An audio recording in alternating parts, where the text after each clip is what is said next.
എല്ലാവരും ഉണ്ടല്ലോ അല്ലേ?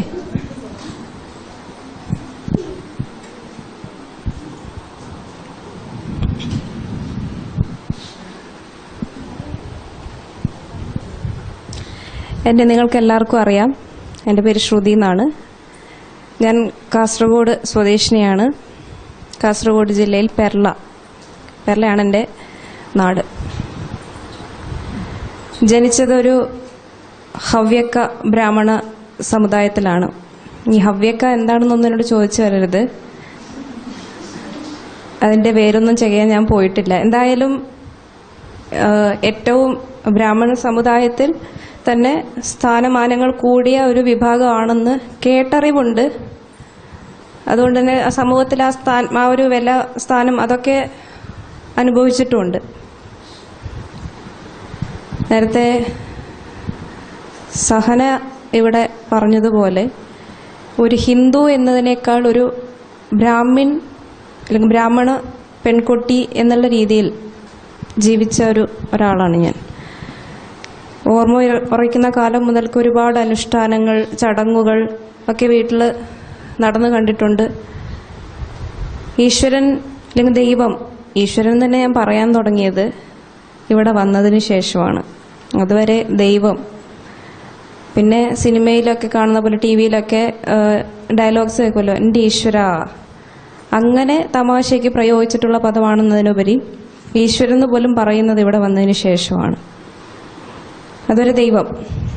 അപ്പോൾ ആ ഒരു വിശ്വാസം, ദൈവവിശ്വാസം എന്ന് പറഞ്ഞു കഴിഞ്ഞാൽ അമ്പലത്തിൽ പോവുക, അവിടെ ഉത്സവം, പിന്നെ കളിയാട്ടം പോലുള്ള തെയ്യക്കോല ചടങ്ങുകളിൽ പങ്കെടുക്കുക, ഇതൊക്കെയായിരുന്നു ഒരു ദൈവിക വിശ്വാസം എന്നൊക്കെ പറഞ്ഞു കഴിഞ്ഞാൽ. വീട്ടിലാണെങ്കിലും നിർബന്ധപൂർവം പൂജാമുറിയിൽ കയറുക, തൊഴുതില്ലെങ്കിൽ അതിന് ബഹളം, അവിടെ ചെന്ന് കൈകൂപ്പി നിന്നില്ലെങ്കിൽ ബഹളം, അവിടെ എന്തെങ്കിലും നമ്മുടെ മനസ്സറിഞ്ഞ് പ്രാർത്ഥിക്കാൻ, എന്താണ് പ്രാർത്ഥിക്കേണ്ടത്, എങ്ങനെയാണ് പ്രാർത്ഥിക്കേണ്ടതെന്നൊന്നും പറയുന്നില്ല. പക്ഷെ അതിനകത്ത് ചെന്നിട്ട് കൈകൂപ്പി ഒന്ന് നിൽക്കുക, ശേഷം പിന്തിരിഞ്ഞു വരുമ്പോൾ ഒന്ന് ഭസ്മം തൊട്ടില്ലെങ്കിൽ അതിനും ബഹളം. ഇങ്ങനെ ഇതിൻ്റെ ഒന്നും അർത്ഥതലങ്ങളൊന്നും പറയില്ല, അർത്ഥം എന്താണെന്നൊന്നും പറയില്ല, ഇതെന്തിനു വേണ്ടി ചെയ്യുന്നു എന്നൊന്നും പറഞ്ഞു തരില്ല.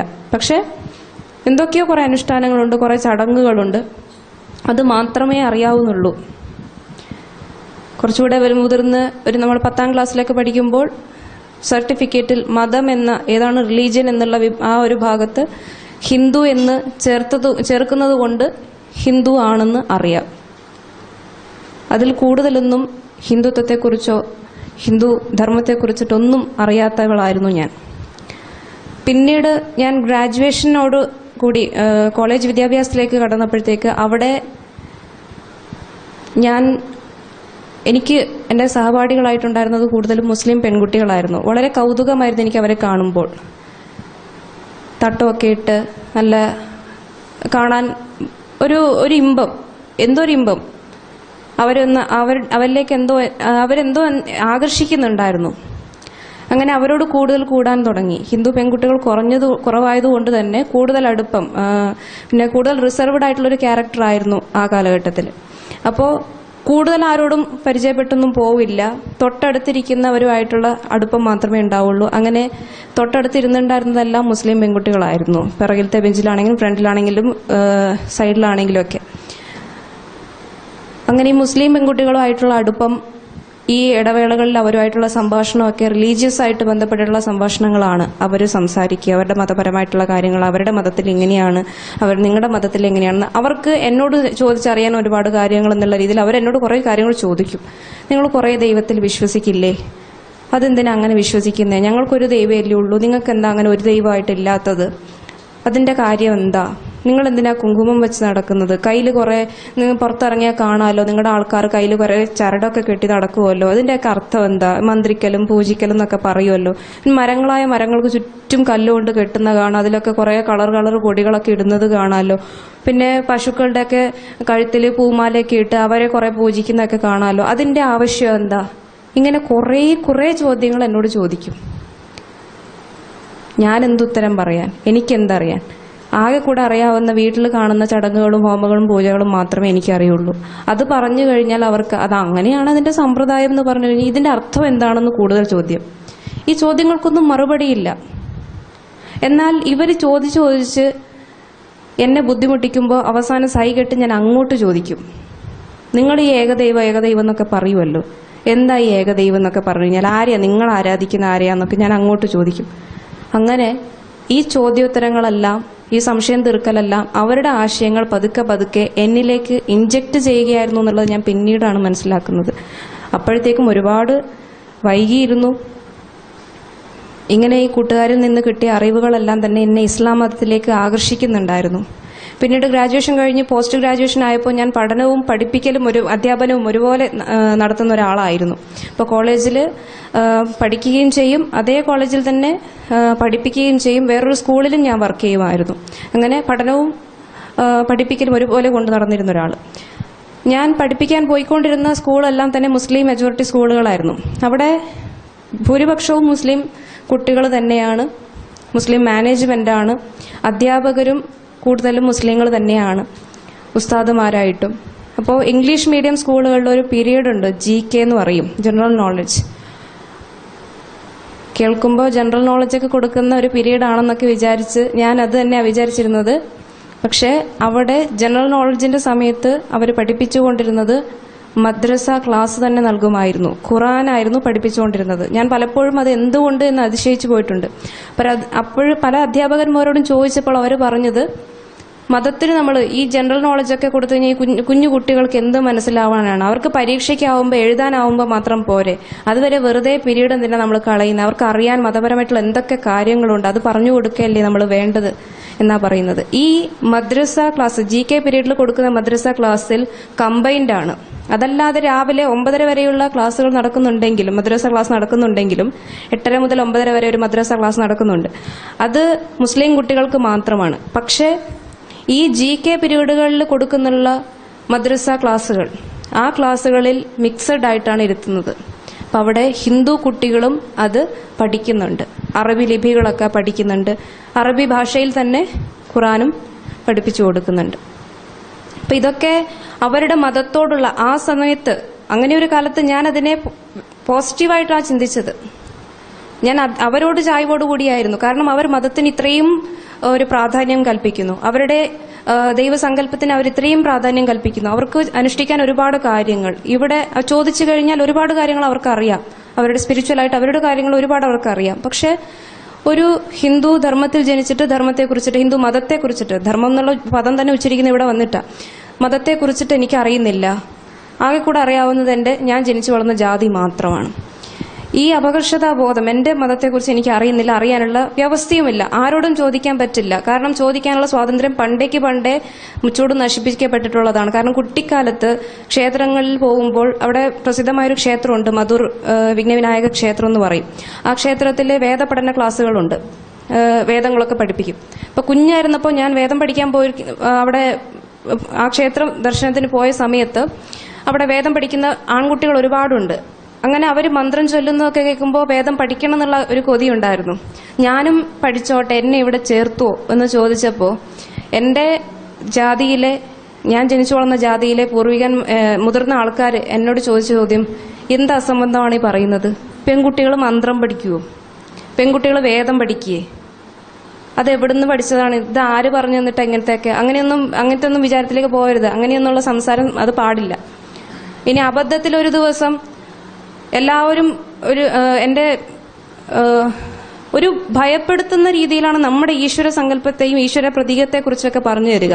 ഒരിക്കൽ എന്റെ ചേട്ടൻ തന്നെ, മൂത്ത ചേട്ടൻ ശബരിമലയ്ക്ക് പോകാൻ മാല ഇട്ടിരിക്കുന്ന സമയത്ത് രാവിലെ എഴുന്നേറ്റ് ശരണം വിളിയൊക്കെ കേൾക്കുമ്പോൾ ഒരു ആവേശ, കേൾക്കുമ്പോൾ ഒരു സുഖ. അന്നും ഞാൻ കുഞ്ഞാണ്.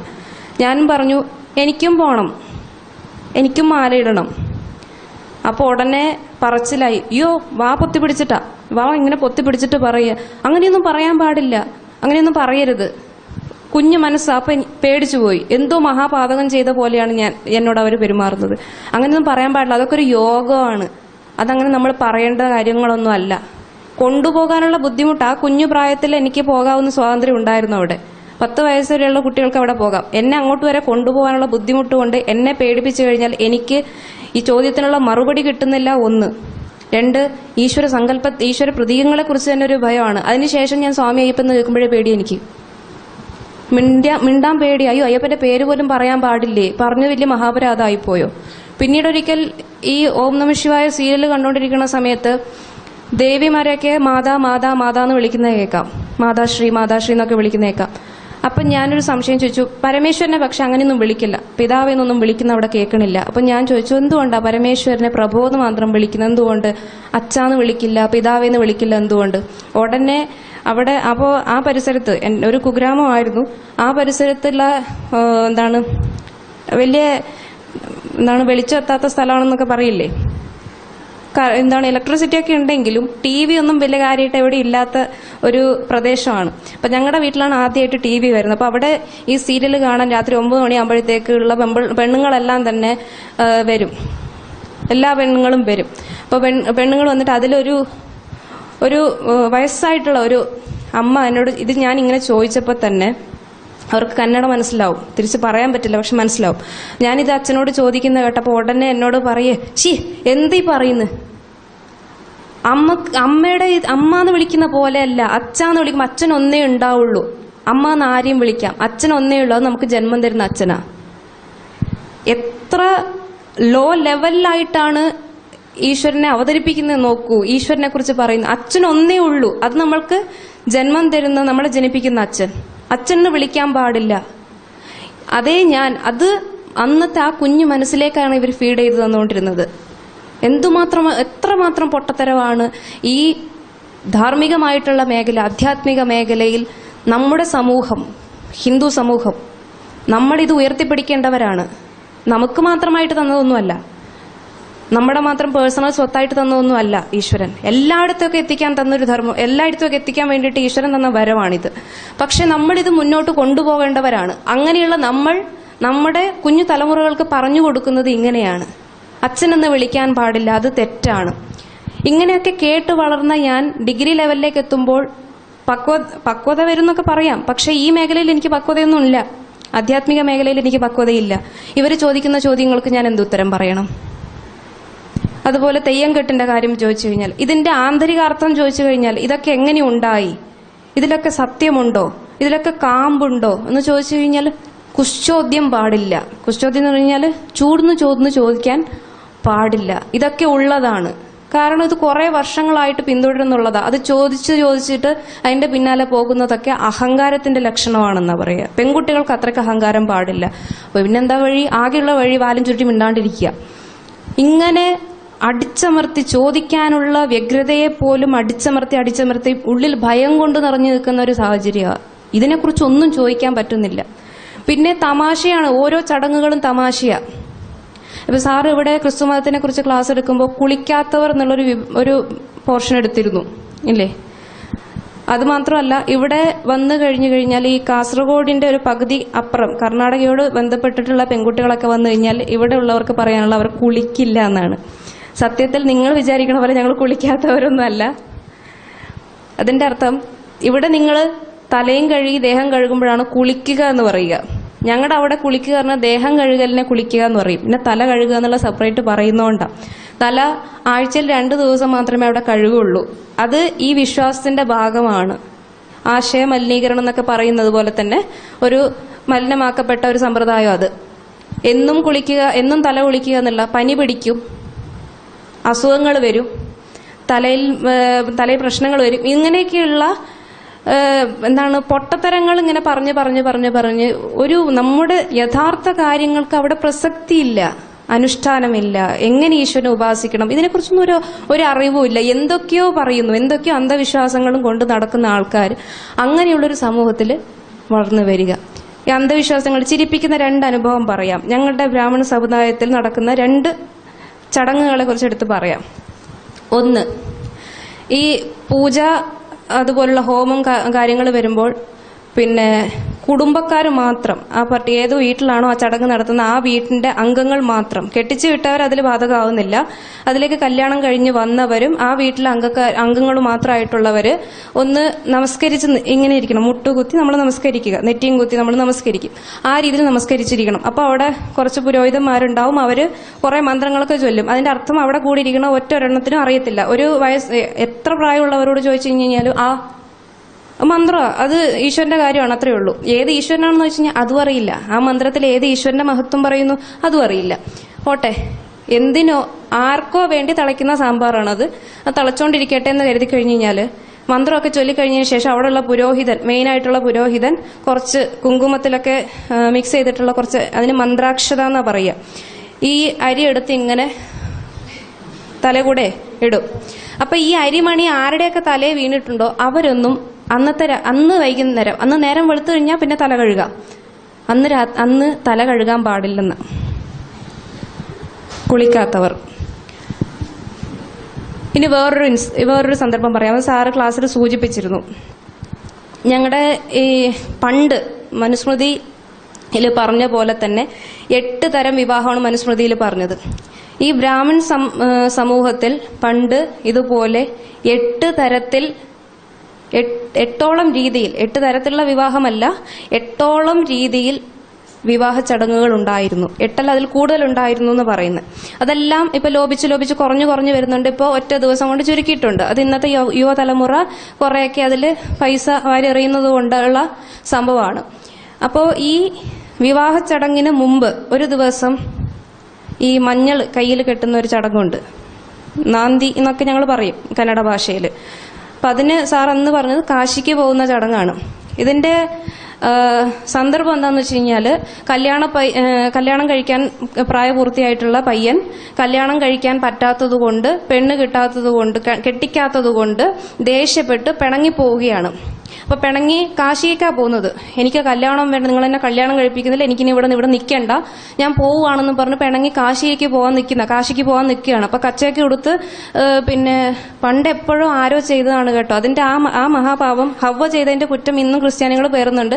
അതുപോലെ തന്നെ ഏതോ ഒരു ബ്രാഹ്മണന് നേരം പോക്കിന് എന്തോ തോന്നി, അത് ഇപ്പോഴും കൊണ്ടു നടക്കുകയാണ്. ഒരു വടിയും ഉണ്ടാവും, ആ വടിയും പിടിച്ചിട്ട് കാശിക്ക് പോകാൻ നിൽക്കുക.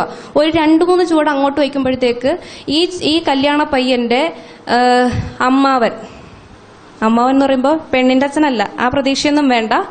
പെണ്ണിന്റെ അച്ഛൻ അവിടെ വന്നു, ഇല്ലെങ്കിൽ ഈ അമ്മയുടെ മൂത്ത ആങ്ങളമാരോ ഇളയ ആങ്ങളമാരോ വന്നിട്ട് മോനെ പോലെ എന്ന് പറഞ്ഞിട്ട് തടുക്കണം. എന്നിട്ട് എന്റെ മോളെ നിനക്ക് കെട്ടിച്ചേരാന്ന് പറയും. ഏത് മുറപ്പെണ്ണിനെ കെട്ടിച്ചേരാന്ന്. അപ്പോ ഈ പറയുന്ന ആളുടെ മോളായിരിക്കില്ല കല്യാണ പന്തലിൽ വന്ന് നിൽക്കുന്നത്. എന്നിട്ടും ഈ പ്രഹസനത്തിന്റെ ആവശ്യം എന്താന്ന്? അങ്ങനെയുള്ള രസകരമായിട്ടുള്ള ചടങ്ങുകളുള്ള കുറെ ചടങ്ങ്, അതിന് കുറെ കാശ് മുടക്കുക, അവന്റെ ആർഭാടം കാണിക്കാനുള്ള ഒരു സംഭവം മാത്രമാണ് ഇവർക്ക്. ഇതൊക്കെ കണ്ട് ഇതിനൊക്കെ ചോദ്യം ചെയ്യാനും പറ്റില്ല. ചോദിച്ചു കഴിഞ്ഞു കഴിഞ്ഞാൽ ഇങ്ങനെയുള്ള പ്രതികരണമാണ്.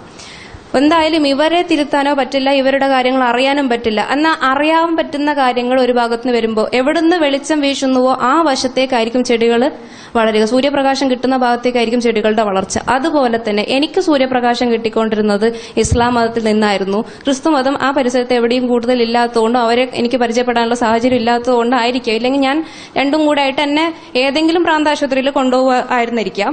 പക്ഷെ ഇസ്ലാം മതത്തെക്കുറിച്ചിട്ട് കൂടുതൽ അറിവ് കിട്ടാൻ തുടങ്ങി. പതുക്കെ ഇതിൽ ടേസ്റ്റ് ഉണ്ടെന്ന് മനസ്സിലായി, ബിരിയാണിക്ക് രുചിയുണ്ട്. അങ്ങനെ അത് പഠിക്കാൻ തുടങ്ങി. ഇത് വിടണില്ല, ഇതിന്റെ ഹരം വിടണില്ല, ഹരം കൂടിക്കൂടി വരികയാണ്. പിന്നെ നരകവർണ്ണനയും കൂടി ആയപ്പോഴത്തേക്ക് തികഞ്ഞു. ഇനിയൊന്നും വേണ്ട. ഒന്നാമത് ഇരുട്ടത്ത് നടക്കാൻ പേടിയാ, അതിന്റെ കൂട്ടത്തിൽ നരകവർണ്ണനയും കൂടി ആകുമ്പോഴത്തേക്ക് എന്റെ ദൈവം, ഇനി ഇവിടെയുള്ള ഈ പറയുന്ന ദൈവങ്ങളെയൊക്കെ ഞാൻ വിളിച്ചിട്ട് വേണം എന്നെ നരകത്തിൽ കൊണ്ടുപോയിട്ട് ഉള്ള ചലവും മൂത്രവും വിസർജ്യമൊക്കെ കുടിപ്പിച്ചിട്ട് എനിക്ക് വയ്യ, ഇത് മടുത്തു, ഇത് വേണ്ട, ആ വശത്തേക്ക് തന്നെ ചിന്തിക്കേണ്ട, ഇതിനെക്കുറിച്ച് കൂടുതൽ പഠിക്കാന്നായി. അങ്ങനെ പഠിച്ച് ഓരോ പുസ്തകങ്ങൾ വായിക്കുമ്പോഴും നമുക്ക് കൂടുതൽ ആവേശം വരികയാണ്. ഇവരാദ്യം എൻ്റെ സഹപ്രവർത്തകരായിട്ടുള്ളവരും എനിക്ക് ബ്രോഷേഴ്സ് തരുമായിരുന്നു. എനിക്ക് ഇങ്ങനത്തെ ഒരു ടേസ്റ്റ് ഉണ്ട്, പ്രാന്തുണ്ടെന്ന് മനസ്സിലാവുമ്പോൾ പ്രാന്ത് കൂട്ടാൻ ആൾക്കാരുണ്ടാവും. അതുപോലെ ആരൻ്റെ അമ്മയ്ക്ക് പ്രാന്ത് പിടിച്ചാൽ പിന്നെ രസമാണല്ലോ. അങ്ങനെ ഈ പ്രാന്ത് കൂട്ടാൻ വേണ്ടിയിട്ട് കുറച്ച് എൻ്റെ സഹപ്രവർത്തകരുണ്ടായിരുന്നു. അവർക്കും മതത്തിൽ കുറച്ച് നൊസ് കൂടുതലായിരുന്നു. നൊസ് എന്ന് പറഞ്ഞാൽ പ്രാന്ത്. അപ്പം അവര് കുറേശ്ശായിട്ട് ബ്രോഷറുകൾ, പിന്നെ CD ആയി. ബ്രോഷർ വായിച്ചപ്പോൾ ഒരു ഹരമായി. അപ്പം ഞാൻ പിന്നെ വീണ്ടും ബ്രോഷർ ചോദിക്കാൻ ചെന്നു. ബ്രോഷർ ചോദിച്ചപ്പോൾ അവർക്ക് ഇനി ബ്രോഷർ വേണ്ട, ബ്രോഷറിനേക്കാളും കൂടി എന്നാവാം. പിന്നെ പതുക്കെ പുസ്തകങ്ങളെക്കാളും കൂടുതൽ വീര്യമുള്ള ഓഡിയോ തരാൻ തുടങ്ങി. ഇപ്പൊ പ്രഭാഷണം 2 മണിക്കൂർ 3 മണിക്കൂറൊക്കെ നീളുന്ന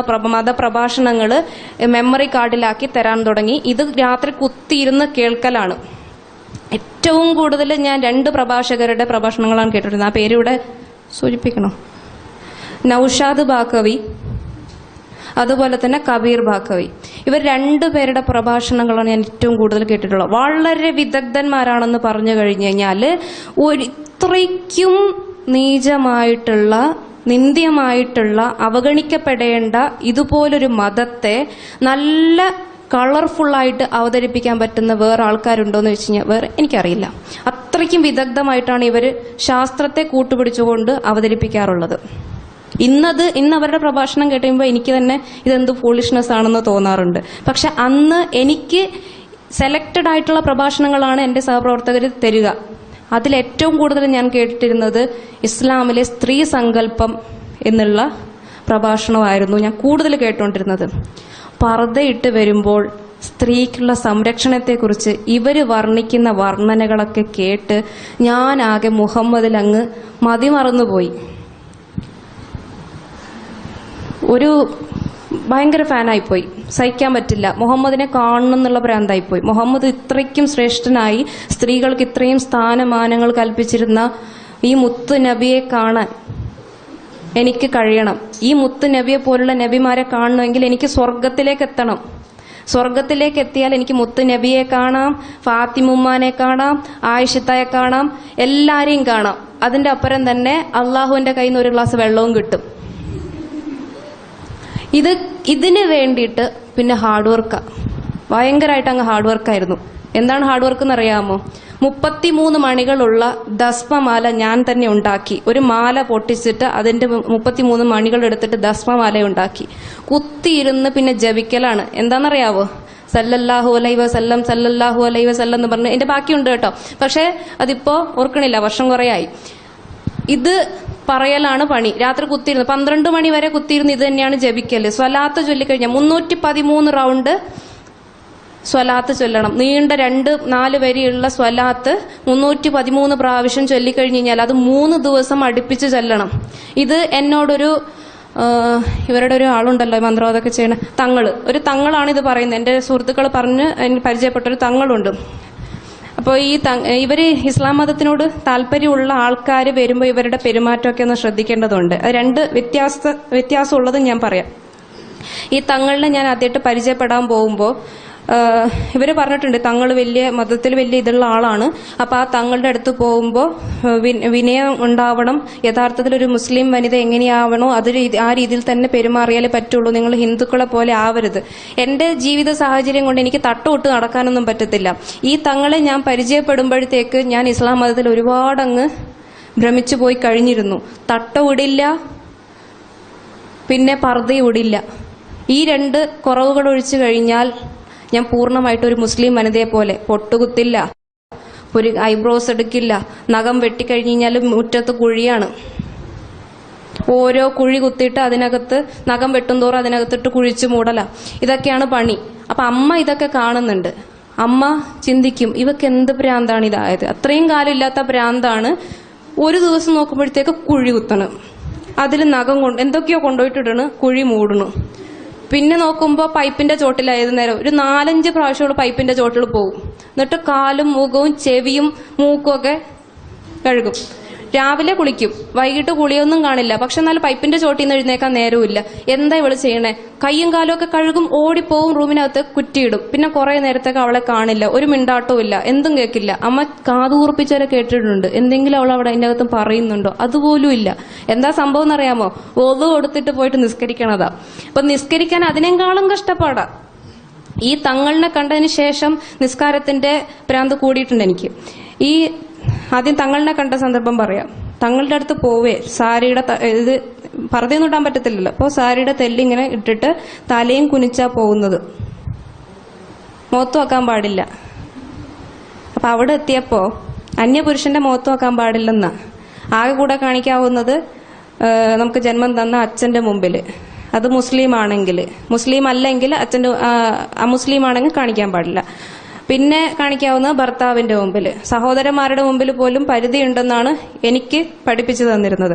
അങ്ങനെ തങ്ങളുടെ മുമ്പിൽ എത്തിയപ്പോൾ അന്യ പുരുഷന്റെ മുമ്പിൽ മുഖം കാണിക്കാൻ പറ്റാത്തതുകൊണ്ട് തല കുമ്പിട്ടിരിക്കുമ്പോൾ ഇങ്ങനെ അറിയാ മൊഞ്ചത്തി മോളൊന്ന് മുഖം നോക്കട്ടെ, ഈ മൊഞ്ചത്തി മോളുടെ മുഖം ഒന്ന് കാണട്ടെ എന്ന് പറഞ്ഞപ്പോ ഞാൻ വിചാരിച്ചു നല്ല വയസ്സുള്ള ഒരുപാട് ഏജ് ആയിട്ടുള്ള ഒരാളായിരിക്കും, ഒരു ഉപ്പപ്പ ആയിരിക്കും എന്ന് വിചാരിച്ചിട്ട് ഞാനൊന്നിങ്ങനെ നോക്കിയപ്പോഴത്തേക്ക് വലിയ വയസ്സൊന്നും ആയിട്ടില്ല. പിന്നെ അപ്പൊ അന്ന് ഞാൻ ഇതിന്റെ റോങ് സെൻസ് മനസ്സിലാക്കിയിട്ടില്ല ഈ മൊഞ്ചത്തി മോളുടെ. അന്ന് ഞാൻ വിചാരിച്ചു മതത്തിലേക്ക്, നമ്മുടെ പുന്നാര ദീനിലേക്ക് വരുന്ന ഒരാളല്ലേ, നോക്കട്ടെ എന്ന് പറഞ്ഞിട്ട് നല്ല ബർക്കത്തുള്ള മുഖമാണ്, ഇത് ഇസ്ലാമിലേക്ക് തന്നെ വേണ്ടിയിട്ട് ജനിച്ച കൊച്ചാണ് നീ എന്നൊക്കെ പറഞ്ഞ് എന്നോട് കുറെ കാര്യങ്ങളൊക്കെ പറഞ്ഞു. എന്റെ വീട്ടിലെ കാര്യങ്ങളും വീട്ടിൽ ആരൊക്കെ ഉണ്ടെന്നൊക്കെ ചോദിച്ചു. അപ്പൊ എന്റെ വീട്ടില് ഞാൻ ഇങ്ങനെയൊക്കെ ആവുന്നുണ്ട്. അച്ഛൻ പറയുന്ന പോലെ കേൾക്കില്ല, അമ്മ പറയുന്ന പോലെ കേൾക്കില്ല. കാരണം ഇസ്ലാം മതത്തിലാണല്ലോ ഞാൻ ജീവിക്കുന്നത്. അപ്പൊ എഗെയിൻസ്റ്റ് ആയിരുന്നു, എൻറ്റയർലി എഗെയിൻസ്റ്റ് ആയിരുന്നു, ഹിന്ദു മതത്തിന് എഗെയിൻസ്റ്റ് ആയി. അപ്പോ ഇങ്ങനെയുള്ള പെരുമാറ്റം കൊണ്ട് തന്നെ വീട്ടിൽ പല ക്ലാഷസും വരുമായിരുന്നു. ഇത് ഞാൻ അവരോട് പറഞ്ഞു, ഈ തങ്ങളോട് പറഞ്ഞപ്പോ ഇദ്ദേഹം അത് വളരെ വിദഗ്ധമായിട്ട് മുതലെടുത്തുകൊണ്ട് ഒരു കിതാബ്, ആ കിതാബിനകത്തുള്ള നമ്പറുകളൊക്കെ തൊടാൻ പറഞ്ഞു. ആ നമ്പരൊക്കെ തൊട്ടു. വളരെ വലിയൊരു അപകടം വരാൻ പോണെയാണ്, ദീനിലുള്ള കുട്ടികൾ അങ്ങനെയുള്ള വീട്ടിൽ നിൽക്കരുത്, എത്രയും പെട്ടെന്ന് ഈ വീട് വിട്ട് തന്നെ പോകണം, എത്രയും പെട്ടെന്ന് ദീനിലേക്ക് പോകുന്നതായിരിക്കും, ദീനിൽ തന്നെ ജീവിക്കുന്നതായിരിക്കും മോൾക്ക് നല്ലത് എന്നൊക്കെയുള്ള രീതിയിൽ എന്നെ കുറെ ഉപദേശിച്ചു. ഇതും കൂടി പിന്നെ എന്നും നിസ്കാരം ചെയ്യണം, രാത്രിയിൽ പറ്റുമെങ്കിൽ പരമാവധി തൗബ നിസ്കരിക്കണം, ചെയ്ത തെറ്റുകൾ. പിന്നെ ഈ ഇതുപോലുള്ള കാഫറുകളുടെ കൂടെ നിൽക്കുക, അവർ തരുന്നതൊക്കെ കഴിക്കുക എന്ന് പറയുമ്പോൾ ഏറ്റവും വലിയ പാപമാണ്, അതിന് തൗബ നിസ്കാരമൊക്കെ ചെയ്യണം എന്നൊക്കെ പറഞ്ഞു. അങ്ങനെ അതിനുള്ള തയ്യാറുമായി. അങ്ങനെ ഇതൊക്കെ കേൾക്കുമ്പോൾ സ്വാഭാവികമായിട്ട് അറിയാം ഇസ്ലാം മതത്തിനോട് ചായ്വുള്ള ഒരാൾക്ക് എന്തായാലും ഇപ്പൊ തന്നെ ജ്യോത്സ്യരം നിങ്ങൾ പറഞ്ഞു കഴിഞ്ഞാൽ ഓടുന്ന ഹിന്ദുക്കളുണ്ട്. അതുപോലെ തന്നെ അതിനോടൊരു ആകർഷണം വന്നു. അങ്ങനെ നിസ്കാരം കൂടി വീട്ടില് ആദ്യത്തെ വെളുപ്പാൻ കാലത്ത് നിസ്കാരം മാത്രം ചെയ്യില്ല, ബാക്കിയുള്ളതൊക്കെ കണക്കായിട്ട് ചെയ്യും, കറക്റ്റായിട്ട് ചെയ്യും. രാവിലത്തെ ആ നിസ്കാരം കടമായിട്ടുള്ളതും കടം വീട്ടിൽ തന്നെ ചെയ്യും. ഇങ്ങനെ നിസ്കാരം തുടങ്ങി. നിസ്കാരത്തിന് വേണ്ടിയിട്ട് ഒരു സ്കാർഫ് റെഡിയാക്കി. പർദ്ദയൊന്നും ഇടാൻ പറ്റത്തില്ലല്ലോ, നിസ്കാര കുപ്പായൊന്നും ഇടാൻ പറ്റാത്തതുകൊണ്ട് ലോങ് ആയിട്ടുള്ള സ്കാർഫ് ഉണ്ടാക്കി. ഭയങ്കര പേടിയാണ് നിസ്കാരത്തിന്. അതിനും കുറെ നൂലാമലകളാ. എങ്ങാനും ഒരു മുടിനാര് അവിടെ കിടപ്പുണ്ടെങ്കിൽ അത് നെജിസ, പിന്നെ ആ തുണി മാറ്റിയിട്ട് വേറെ തുണി കൊണ്ടിടണം. ഇത് തന്നെ സംഘടിപ്പിക്കണം, വളരെ കഷ്ടപ്പെട്ടിട്ടാ. ഇത് തന്നെ സംഘടിപ്പിക്കണം, മനുഷ്യൻ എത്ര കഷ്ടപ്പെട്ടിട്ടാണെന്നറിയാം. പക്ഷെ പറയാൻ പറ്റില്ലല്ലോ, തെറ്റായിട്ട് ചിന്തിക്കുന്നത് പോലെ അവിടെ കണ്ടുകൊണ്ടിരിക്കുക. അത് ചിന്തിക്കാനും പറ്റില്ല, ബാത്റൂമിൽ പോകാനും പറ്റില്ല. ഇടയ്ക്കൊന്ന് മുഖം കഴുകാൻ പോകണമെങ്കിൽ അറിയാതെ എങ്ങാണ്ട് കയറുന്ന സമയത്ത് ഔദു ബില്ലാഹി മിനശ് ശൈത്താനിർ റജീം ഇത് പറഞ്ഞില്ലെങ്കിൽ അവിടെ ശൈത്താന്റെ പ്രശ്നമാണ്. രാത്രി നട്ടപ്പാതിരാത്രി നമ്മൾ ബാത്റൂമിലേക്ക് പോകണമെങ്കിൽ ഒന്ന് ചുമച്ചിട്ടും ഒന്ന് ഡോറിലേക്ക് മുട്ടിയിട്ടും വേണം അകത്തോട്ട് കയറാനെന്നാണ് നബി പഠിപ്പിക്കുന്നത്. നബി കയറാൻ നേരത്തെ അതിന്റെ അകത്ത് ആരോ കയറി കുത്തിരുന്നിട്ടാണോ എന്ന് എനിക്ക് അറിയാൻ പാടില്ല ഇങ്ങനൊരു സമ്പ്രദായം ഉണ്ടായത്. ഇത് ഹദീസുകളിൽ നിന്നുള്ള കഥകളിൽ നിന്ന് വായിച്ചതിന്റെ ഫലത്തില് രാത്രി കയറാൻ നേരത്ത് ഡോറിൽ മുട്ടുക, ബാത്റൂമിന്റെ ഡോറിൽ മുട്ടുക, അതിന് ഒന്ന് ചുമയ്ക്കുക, ചുമയില്ലെങ്കിലും ചുമയ്ക്കുക. ഞാൻ ചുമയ്ക്കുമ്പോൾ ഇവിടെ ബാക്കിയുള്ളവരുടെ ഉറക്കം പോകും. ചുമയില്ലാത്ത നീ എന്തിനാ ചുമയ്ക്കണേ എന്നും പറഞ്ഞിട്ടായിരിക്കും അതിന്റെ പൂരം. ഇങ്ങനെ ഒരുപാട് കഷ്ടപ്പാടുകൾ, ഒരുപാട് കഷ്ടപ്പാടുകൾ. അതിന്റെ പേരിൽ വാഗ്വാദങ്ങൾ. എവിടം വരെ എത്തിയെന്ന് പറഞ്ഞു കഴിഞ്ഞാൽ ഇസ്ലാം മതം എന്നിൽ എത്രമാത്രം സ്വാധീനം ചെലുത്തിയെന്ന് വെച്ച് കഴിഞ്ഞാൽ എന്റെ അച്ഛനെ കണ്ടു കഴിഞ്ഞാൽ തന്നെ ഞാൻ മനസ്സിൽ തെറിയാ വിളിക്കുക, കാഫിറായതുകൊണ്ട്. ഈ മനുഷ്യൻ കാരണമാണ് ഞാൻ ഇങ്ങനത്തെ ഒരു ജാതിയിൽ ജനിക്കാൻ കാരണം. എന്റെ അമ്മയാണെങ്കിലോ, അമ്മ എന്തെങ്കിലും ഒരു സാധനം ഉണ്ടാക്കി കൊണ്ടുവന്നു കഴിഞ്ഞാല് പണ്ട് അമ്മയുടെ സാരിത്തുമ്പിൽ നിന്ന് മാറി നിൽക്കാത്ത, ആ സാരിത്തുമ്പും പിടിച്ച് നടന്നിരുന്ന ഒരു പെങ്കൊച്ചാ ഞാൻ. അങ്ങനെയുള്ള ഞാൻ അമ്മയെ കാണുമ്പോൾ തന്നെ കലിയാണ്. നിങ്ങളുടെ ദൈവത്തിന്റെ വിശ്വാസം കൊണ്ട് നിങ്ങൾ എവിടെയെങ്കിലും പോയി ചാവും. എന്റെ പിന്നാലെ വരരുത്, എനിക്ക് എന്റെ വിശ്വാസമുണ്ട്, എന്റെ വിശ്വാസം എനിക്ക്, നിങ്ങളുടെ വിശ്വാസം നിങ്ങൾക്ക്, ഇങ്ങനെ പറയും. ഒരു ദിവസം എന്തോ ഒരു തെറ്റ് ചെയ്തു, എന്തോ ഒരു അബദ്ധം പറ്റിപ്പോയി, അള്ളാഹുവിൽ നിന്ന് ശിക്ഷ കിട്ടുമല്ലോ എന്നുള്ള പേടി കൊണ്ട് ഞാൻ ആകെ ശ്വാസം മുട്ടി നിൽക്കുന്ന സന്ദർഭത്തിൽ എന്റെ അമ്മ, ആദ്യമായിട്ട് എന്റെ അമ്മ അതുപോലെ എന്നെ കാണുന്നത്, ഭയങ്കര വയലൻസ് ആയിരുന്നു. എന്തിനാ നീ ഇങ്ങനെ ആവണേ, എന്തിനാ നീ ഇങ്ങനെ കരയണേന്ന് ചോദിച്ചുകൊണ്ട് എന്റെ അടുത്ത് വന്നപ്പോ കൈ നീട്ടി എന്നെ പ്രസവിച്ച എന്റെ അമ്മയുടെ, ഏതൊരു അമ്മയാണോ എന്നെ 9 മാസം ഈ ഭാരം ഉണ്ടല്ലോ, ഈ മനുഷ്യ ശരീരത്തെ വയറ്റിലേറ്റ് നടന്നത്, ആ അമ്മയുടെ അതേ വയറ്റിലേക്ക് ആഞ്ഞൊരടിയ. എന്തോ അന്ന് എന്റെ തലയ്ക്കകത്ത് കയറിയിരുന്ന ആ ഒരു നെഗറ്റീവ് എനർജി എന്റെ കാല് മടക്കി തൊഴിക്കാൻ എന്നെ പ്രേരിപ്പിച്ചില്ല. ഇല്ലെന്നെങ്കിൽ ഞാൻ അതും പോലും ചെയ്തേനായിരുന്നു. പക്ഷെ അമ്മ അടിച്ചു. അന്നു മുതൽ അതിൽ നിന്നാണ് തുടങ്ങുന്നത് ഈ ഭ്രാന്ത്. എന്നെ ഇവർ നിർബന്ധിച്ച് അമ്പലത്തിൽ കൊണ്ടുപോകും. എന്നിലുള്ള വ്യത്യാസം മനസ്സിലാക്കുന്നതോറും ഇവരെന്നെ നിർബന്ധിച്ച് കൊണ്ടുപോകുമ്പോൾ എന്തിനും അച്ഛനോടും ചേട്ടനോടും അമ്മയോടൊക്കെ തർക്കമാണ്. എന്തിനും അവരുടെ വഴക്കാണ്. അതുവരെ പേടിച്ചരണ്ട് മാറി നിരുന്ന ശ്രുതിയല്ല അപ്പോൾ പൂർണ്ണമായിട്ടും മാറി എന്ന് വെച്ച് കഴിഞ്ഞാൽ എവിടെ നിന്നാണ് എനിക്ക് ധൈര്യം വന്നതെന്ന് ഞാൻ പോലും അത്ഭുതപ്പെടുന്ന പോലുള്ള മാറ്റമായിരുന്നു. ഏതിനും കയർക്കും, ഏറി വന്ന അടിക്കുമായിരിക്കും. ഞാൻ അടിക്ക് വേണ്ടി തന്നെ കാത്തിരുന്നിട്ടുണ്ട്. എന്തിനാണെന്നറിയാമോ? അള്ളാഹുവിന്റെ ദീനിനെ പരത്തണമെങ്കിൽ എനിക്ക് ഈ വീട്ടിൽ നിന്ന് ഇറങ്ങണം. ഈ വീട്ടിൽ നിന്ന് ഇറങ്ങണമെങ്കിൽ എനിക്കൊരു അവസരം വേണം. ആ അവസരം വേണമെങ്കിൽ ഇവരെ എത്രത്തോളം ഇറിറ്റേറ്റ് ചെയ്യാമോ അത്രത്തോളം ഇറിറ്റേറ്റ് ചെയ്യിക്കുക, ഈ കാഫിറുകളുടെ ഇടയിൽ നിന്ന് പോവുക. ഇതായിരുന്നു എന്റെ ലക്ഷ്യം. ഇതെല്ലാം ഇവരുടെ മതപ്രബോധനത്തിൽ നിന്ന് നമുക്ക് കിട്ടിക്കൊണ്ടിരിക്കുന്ന ആശയങ്ങളാണ്. ഇതെല്ലാം എന്നിൽ ഇങ്ങനെ കയറി ഒരു ജിഹാദ് മൈൻഡ് തന്നെ വരാൻ തുടങ്ങി. അമ്പലത്തിൽ കയറി കഴിഞ്ഞ് എൻ്റെ അച്ഛൻ അവിടെ ജോലി ചെയ്യുന്നത് ബജക്കോട് ശ്രീ മഹാലിംഗേശ്വര ക്ഷേത്രമാണ്. മഹാലിംഗേശ്വര ക്ഷേത്രം എന്ന് പറഞ്ഞു കഴിഞ്ഞാൽ പരമേശ്വരന്റെ തന്നെ ക്ഷേത്രമാണ്. ഞാൻ ജനിച്ചു വളർന്ന നാട്ടില് മഹാലിംഗേശ്വരന്റെ അമ്പലം തന്നെയാണ്. സത്യത്തിൽ ഞങ്ങൾ അവിടുന്ന് സ്ഥലം വിറ്റിങ്ങോട്ട് വന്നപ്പോൾ പരമേശ്വരന്റെ മണ്ണിൽ നിന്ന് പരമേശ്വരനെ ആരാധിക്കുന്ന മറ്റൊരു നാട്ടിലേക്ക് തന്നെ ചേക്കേറിയായിരുന്നു. ഇതിനൊക്കെ ഒരു നിമിത്തം എന്നൊക്കെയുള്ളത് ഞാനിപ്പോൾ മനസ്സിലാക്കുന്നുണ്ട്. എന്നെ ആ നാട്ടിൽ കൊണ്ടുപോയപ്പോൾ, എൻ്റെ പഴയ നാട്ടില്, ഞാൻ ജനിച്ചു വളർന്ന നാട്ടില് ഞാൻ എന്നും പോകുമായിരുന്ന, ഞാൻ കൂടുതൽ പരീക്ഷാ സന്ദർഭങ്ങളിൽ കൂടുതൽ വിശ്വാസത്തോടു കൂടി പോകുമായിരുന്ന ആ അമ്പലത്തിൽ എന്നെ കൊണ്ടുപോയപ്പോൾ അവിടെയുള്ള ശിവലിംഗത്തെ നോക്കിയിട്ട് വിളിക്കാത്ത തെറിയില്ല. ഒരു സൈത്താനെ, ഒരു ഇബ്ലീസിനെ എങ്ങനെയൊക്കെ ചീത്ത വിളിച്ച് ഓടിക്കാമോ അതുപോലെ ഞാൻ ഓടിക്കുമായിരുന്നു. കൈകൂപ്പി തൊഴാൻ പറയുമ്പോൾ നിന്റെ മുമ്പിൽ തൊഴാൻ വന്നില്ലേ, തൊഴുതു നിൽക്കേണ്ട ഒരു അവസ്ഥ വന്നില്ലേ എനിക്ക്. ഇനി മുമ്പോട്ട് പോവില്ല. ഇനി ഞാൻ നിന്റെ മുമ്പിൽ തൊഴുതു നിൽക്കില്ല. നീ വെറും കല്ലാണ്, നീ ചീത്ത സാധനമാ, നിന്റെ മുമ്പിൽ എനിക്ക് തൊഴണ്ട എന്നും പറഞ്ഞിട്ടുണ്ട്. എൻ്റെ അമ്മയോട് ഞാൻ ഇതിനെക്കുറിച്ച് പറഞ്ഞു, നിങ്ങൾക്ക് നാണമില്ലേ? നിങ്ങളെപ്പോലെ സ്ത്രീകൾക്ക് നാണമില്ലേ? നിങ്ങളുടെ മതത്തിലെ സ്ത്രീകൾക്ക് നാണമില്ലേ? പുരുഷന്മാരുടെ അതിനെ ആരാധിക്കാനല്ലേ നിങ്ങൾ ഈ അമ്പലത്തിന് വരുന്നത്? മനസ്സിലായി കാണുമെന്ന് വിചാരിക്കുന്നു. കാരണം ഇങ്ങനെയാണ് എനിക്ക് കിട്ടിയിട്ടുള്ള കഥകൾ. അതിനെയല്ലേ നിങ്ങൾ ഈ ലിംഗാരാധനയെന്നും പറഞ്ഞിട്ട് പുകഴ്ത്തി നടക്കുന്നത്? നിങ്ങൾ അതിനല്ലേ? നിങ്ങൾക്ക് നിങ്ങളുടെ വീട്ടിലിരുന്നാൽ പോരെ? നിങ്ങൾക്ക് ഭർത്താക്കന്മാരുള്ളതല്ലേ? അവിടെ തന്നെ ആ ഭർത്താവിന് വലം വെച്ചാൽ പോരെ? ഇതൊക്കെ ഞാൻ പ്രയോഗിച്ച വാക്കുകളാണ്. ഇത്രയ്ക്കും നിന്ദ്യമായിട്ടുള്ള വാക്കുകൾ ഞാൻ പ്രയോഗിച്ചിരുന്നു എൻ്റെ ജീവിതത്തിൽ. ഞാൻ ഇങ്ങനെ അവിടെ വെച്ച് പെരുമാറിയിട്ടുണ്ടെങ്കിൽ ഇപ്പുറം ഞാൻ താമസിച്ചുകൊണ്ടിരുന്ന നാട്ടില് അമ്പലത്തില് അന്ന് എന്റെ ചേട്ടന്റെ കല്യാണ ദിവസമായിരുന്നു. താലികെട്ടിന്റെ ആ ഒരു മുഹൂർത്തം തെറ്റിപ്പോയപ്പോൾ ഒരു ക്ഷമാപണത്തിന് വേണ്ടിയിട്ട് അവിടെ പ്രതിഷ്ഠയ്ക്ക് മുമ്പിൽ ഇരുന്നൊന്ന് തൊഴുത് ക്ഷമ ചോദിക്കുന്ന ഒരു ചടങ്ങുണ്ടായിരുന്നു. ആ സന്ദർഭത്തിൽ എന്റെ അവസാനത്തെ ക്ഷേത്ര ദർശനം, അത് എന്റെ ആ ഇസ്ലാം മതം തുടങ്ങിയതിനു ശേഷം ഞാൻ ആ അമ്പലത്തിലേക്ക് പോക്ക് കുറച്ചു. ആ സന്ദർഭം വരെ എന്റെ അവസാനത്തെ ക്ഷേത്ര ദർശനമായിരുന്നു. അവിടെ ഞാൻ ആ പരമേശ്വരന്റെ മുമ്പിൽ നിന്ന് ഞാൻ പറഞ്ഞ വാക്കുകൾ ഇന്നും എൻ്റെ കാതിൽ ഇങ്ങനെ മുഴങ്ങുന്നുണ്ട്. അത്രയ്ക്കും ഇവിടെ പറയാൻ പറ്റുന്ന രീതിയിലുള്ള വാക്കുകളല്ല. അത്രയ്ക്കും നിന്ദ്യമായിട്ട്, നീചമായിട്ട് അന്ന് ഞാൻ അവിടെ പരമേശ്വരനോട് പറഞ്ഞത്, ഇനി ഒരിക്കലും നിന്റെ മുമ്പിൽ നീ തന്നെയാണ് വിളിച്ചിരുന്നു, നിന്റെ മുമ്പിൽ തൊഴുതു നിൽക്കാൻ എന്നെ കിട്ടില്ല. നിന്റെ മുമ്പിൽ തൊഴുതു നിൽക്കുന്ന ഈ നീചന്മാരുടെ ഇടയിൽ നിന്ന് എൻ്റെ അച്ഛനും അമ്മയും ഞാൻ രക്ഷിക്കും, എൻ്റെ കുടുംബത്തെ ഞാൻ രക്ഷിക്കും.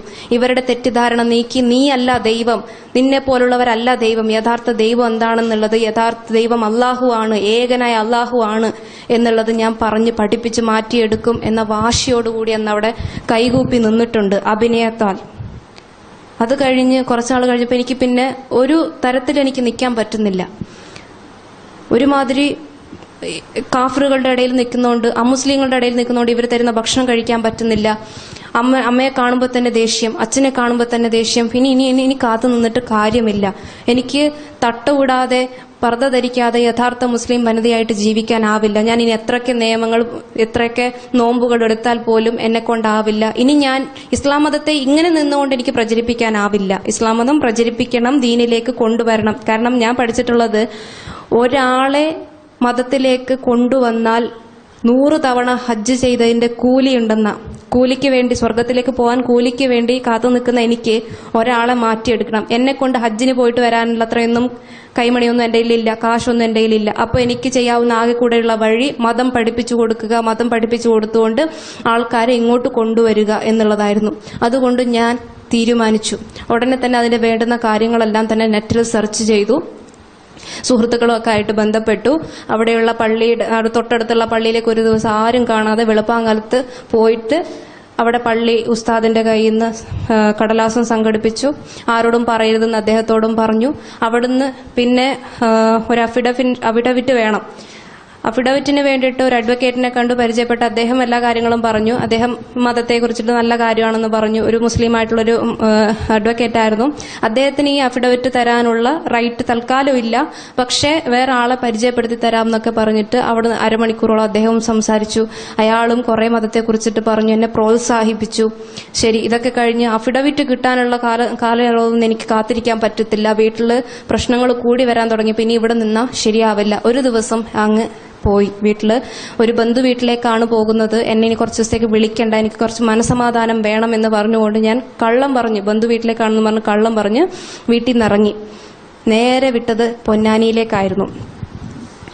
പൊന്നാനി, മലപ്പുറം ഇതൊക്കെ നെറ്റിൽ കണ്ടിട്ടുള്ള പരിചയമല്ലാതെ അവിടുത്തെ ആൾക്കാരുമായിട്ടോ അങ്ങനത്തെ ഒരു സ്ഥലമോ എനിക്കറിയില്ല. കൂടുതൽ ഞാൻ എവിടെയും യാത്ര ചെയ്തിട്ടുള്ളവളല്ല. ഈ ഇസ്ലാം മതം ജീവിക്കാൻ തുടങ്ങിയപ്പോൾ, ഇസ്ലാം മതത്തെക്കുറിച്ച് അറിയാൻ തുടങ്ങിയപ്പോഴത്തേക്കാണ് കൂടുതലെങ്കിലും ഞാൻ ഇതുപോലുള്ള മുസ്ലിം സുഹൃത്തുക്കളെ കാണാനൊക്കെയുള്ള യാത്ര തുടങ്ങിയത് പോലും. അതിനു മുൻപ് ഞാൻ കൂടുതൽ എങ്ങും അച്ഛനും അമ്മയും വിട്ട് നിന്നൊരാളുമല്ല. ആരും അപരിചിതമായിട്ടുള്ള ഒരു സ്ഥലത്ത് എത്തിക്കഴിഞ്ഞ് കഴിഞ്ഞാൽ അപരിചിതരായിട്ടുള്ള ആൾക്കാരെ കണ്ടു കഴിഞ്ഞാൽ പേടിച്ച് പിന്നോട്ട് പോകുന്ന ഒരാളായിരുന്നു ഞാൻ.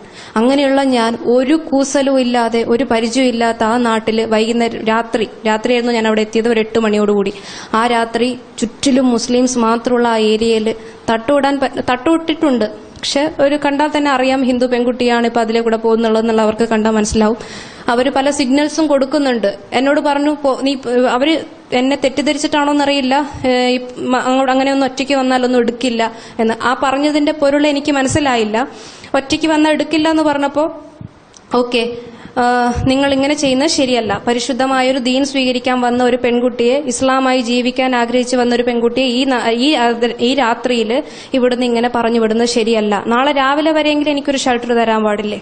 ഞാൻ നാളെ രാവിലെ പോവാം. നിങ്ങൾക്ക് എന്നെ ഒറ്റയ്ക്ക് വരുമ്പോൾ സ്വീകരിക്കാൻ പറ്റുന്നില്ലെങ്കിൽ ഞാൻ വേണ്ടുന്ന ആൾക്കാരുമായിട്ട് കൂട്ടിയിട്ട് ഞാൻ അടുത്ത പ്രാവശ്യം വരാം. പക്ഷെ ഈ രാത്രി ഞാൻ എവിടെ പോകും? എന്നെ നിങ്ങൾ എങ്ങോട്ട് പറഞ്ഞു വിടുന്നു? ഇതാണോ നിങ്ങൾ വിശ്വസിക്കുന്ന ദീൻ? ഞാൻ വിശ്വസിക്കുന്ന ദീൻ ഇങ്ങനെയല്ല എന്നെ പഠിപ്പിക്കുന്നതെന്ന് പറഞ്ഞപ്പോൾ അവർക്ക് എന്തോ വിശ്വാസം വന്നിട്ടാണോ എന്നറിയില്ല, എന്നെ അവിടെ നിന്ന് കൊണ്ടുപോയി പൊന്നാനി മൗനത്തുൽ ഇസ്ലാമിക സഭയിലേക്ക് കൊണ്ടുപോയി. അവിടെ ഞാൻ മതം പഠിക്കുവാനായിട്ട് ജോയിൻ ചെയ്തു. എൻ്റെ എല്ലാ രേഖകളും കൈമാറി. എൻ്റെ കയ്യിലുണ്ടായിരുന്ന സ്വർണ്ണാഭരണങ്ങളും എൻ്റെ വിലപിടിപ്പുള്ള സാധനങ്ങളെല്ലാം അവിടെ കൊടുത്തു. അകത്തു കൊണ്ടുപോകാൻ അവർ സമ്മതിച്ചില്ല. അതൊക്കെ അവിടെ വെച്ചിട്ട് പോകണമെന്ന് പറഞ്ഞു. അങ്ങനെ അവിടെ അകത്ത് കയറി. പിന്നെ ഞാൻ പുറം ലോകം കണ്ടിട്ടില്ല 2 മാസത്തോളം.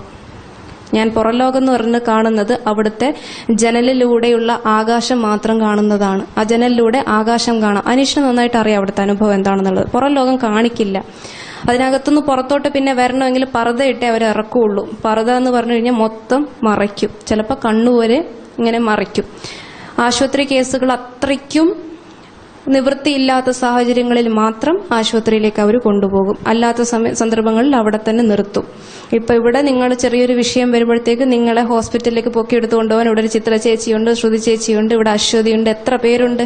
പക്ഷേ ആരോരുമില്ലാതെ, അച്ഛനോ അമ്മയോ ആരും തുണയില്ലാതെ, അച്ഛനും അമ്മയ്ക്ക് പോലും പരിചയമുള്ള ആൾക്കാർ പോലും ഇല്ലാത്തൊരു സ്ഥലത്ത് ഞാൻ 2 മാസത്തോളം അനുഭവിച്ച കാര്യമാണ് പറയുന്നത്. എന്നിട്ടും എന്റെ അഹങ്കാരം എന്നെ ഇസ്ലാം മതത്തിൽ നിന്ന് പിന്തിരിപ്പിച്ചില്ല കേട്ടോ. അവിടെ കിടന്ന് ഞാൻ ചക്രശ്വാസം വലിച്ചിട്ടുണ്ട് ഒരുപാട് തവണ. പക്ഷെ അവിടെയും ഇസ്ലാം സ്പിരിറ്റ് കൂട്ടിയതേ ഉള്ളൂ എന്നെ. എങ്ങനെയാണെന്നറിയാമോ? അവിടെ നിന്ന് എനിക്ക് കിട്ടിയ ക്ലാസ്സുകളിലെല്ലാം ഇസ്ലാം മതത്തെ പുകഴ്ത്തിയും ഹിന്ദു മതത്തെ നികഴ്ത്തിയുമായിരുന്നു അവർ പഠിപ്പിച്ചിരുന്നത്. ഹിന്ദു മതത്തില് കുറവുകളുണ്ട്, ഇല്ല എന്ന് ഞാൻ പറയുന്നില്ല. പക്ഷേ നമ്മളിവിടെ നമ്മുടെ സ്ഥാപനം എങ്ങനെയാ? നമ്മുടെ ആർഷവിദ്യാ സമാജം നമ്മളിൽ തന്നെ, നമ്മുടെ സമൂഹത്തിൽ തന്നെ അടിഞ്ഞുകിടക്കുന്ന തെറ്റിദ്ധാരണകളെ നീക്കി നമ്മളിൽ തന്നെ പരിവർത്തനമുണ്ടാക്കി അതുപോലെ തന്നെ തെറ്റായ ആശയങ്ങളെ തുറച്ചു മാറ്റണമെന്നാണ് നമ്മളിവിടെ പഠിപ്പിക്കുന്നത്. പക്ഷെ അവിടെ അങ്ങനെയല്ല. ഇതെല്ലാം മറച്ചു വെച്ചുകൊണ്ട്, ഇതിന്റെ കുറവുകളെല്ലാം മറച്ചു വെച്ചുകൊണ്ട് കൂടുതൽ ഇസ്ലാമിനെ കുറിച്ചിട്ട് വിശക്കുന്നുണ്ടെന്ന് അറിയാം, നന്നായിട്ടറിയാം. ഇവിടെ ഉള്ളവരൊക്കെ എന്നെ പ്രാഗിക്കൊണ്ടാണ് ഇരിക്കുന്നതെന്ന് എനിക്കറിയാം. പക്ഷെ കുറച്ച് കാര്യം കൂടെ ഞാൻ പറഞ്ഞോട്ടെ. ഇങ്ങനെ തികച്ചും ആ ഒരു ഓൾറെഡി അവിടെ പോകുമ്പോൾ തന്നെ ഒരു ജിഹാദിനോട് താല്പര്യം ഉണ്ടായിരുന്ന എന്നെ വീണ്ടും വീണ്ടും ജിഹാദിലേക്ക് തന്നെ ആകർഷിക്കുന്ന രീതിയിലുള്ള ക്ലാസ്സുകളായിരുന്നു അവിടുന്ന് കിട്ടിക്കൊണ്ടിരുന്നത്. ചെകുത്താനെയാണ് ആരാധിക്കുന്നത്, അമ്പലങ്ങളിൽ ഇബിലീസിനെയാണ് ആരാധിക്കുന്നത്, ഇബിലീസിന്റെ മതമാണ്, ഉത്സവങ്ങളിൽ പങ്കെടുക്കുന്നത് മഹാപാതമാണ്. ഇപ്പൊ ഇന്നാള് ഞാൻ വീഡിയോ കാണിച്ചിരുന്നു. അതിൽ പറഞ്ഞിരിക്കുന്ന കാര്യങ്ങളൊക്കെ തന്നെയാണ് അവിടെയും പഠിപ്പിക്കുന്നത്. ഇതിൽ കൂടുതൽ എന്റെ മാതാപിതാക്കൾ എത്രയും പെട്ടെന്ന് അതിൽ നിന്ന് രക്ഷിക്കണം. അവരെനിക്ക് എത്രയൊക്കെ ആയിക്കോട്ടെ, എത്ര കാഫിറുകളാണെന്ന് പറഞ്ഞു കഴിഞ്ഞാലും അവരെ ദീനിലേക്ക് കൊണ്ടുവരണം എന്നുള്ള ഇന്റൻഷൻ കൂടിക്കൂടി വന്നു, ആ ഒരു താല്പര്യം കൂടിക്കൂടി വന്നു. ഞാൻ ആ താല്പര്യത്തോടു കൂടി തന്നെ മതം പഠിച്ചു. ഇത് 10 പേരിലേക്കെങ്കിലും ഈ മതം എത്തിച്ച് മതത്തിലേക്ക് ആളെ ചേർക്കണം. അങ്ങനെ ഞാൻ 10 തവണ ഹജ്ജ് ചെയ്തതിന്റെ കൂലി എനിക്ക് കിട്ടുമല്ലോ എന്നുള്ള സന്തോഷത്തോടെയായിരുന്നു ഇരുന്നത്. കോഴ്സ് ഏതാണ്ട് തീരാറായപ്പോഴത്തേക്ക് എന്റെ നാട്ടിലെ ഹിന്ദു സംഘടനകളെല്ലാം കൂടെ ചേർന്ന് എന്നെ ചതിച്ചു. അവര് ഒരു ഊഹം വെച്ച് എന്റെ മൊബൈൽ നമ്പർ എല്ലാം ഞാൻ സിം ഒക്കെ പൊട്ടിച്ചിട്ടായിരുന്നു പോയിരുന്നതെങ്കിൽ പോലും ഈ IMEI നമ്പർ എന്ന് പറഞ്ഞിട്ടൊരു സംഭവമുണ്ട് മൊബൈലിന്. ആ നമ്പർ വെച്ചിട്ട് ഞാൻ എവിടെയാണെന്ന് ലൊക്കേറ്റ് ചെയ്ത് പോലീസുകാരായിട്ട് വന്നു. പക്ഷെ ഒരു കാരണവശാലും പൊന്നാനിയിൽ നമ്മുടെ നാട്ടിൽ നിന്നുള്ള പോലീസിനെ കയറ്റില്ല. അതങ്ങനെ ഒരു ഏരിയയും കൂടെയാണ്. പ്രശ്നങ്ങൾ ഉണ്ടാകുന്നത് കൊണ്ട് അവിടുത്തെ പൊന്നാനി പോലീസുമായിട്ട് വന്ന് എന്നെ അവിടുന്ന് കൊണ്ടുവരുന്ന നേരത്ത് 2 വണ്ടിയിലായിട്ടാണ് എന്നെ കൊണ്ടുവരുന്നത്, പനീഷ് പറഞ്ഞ പോലെ.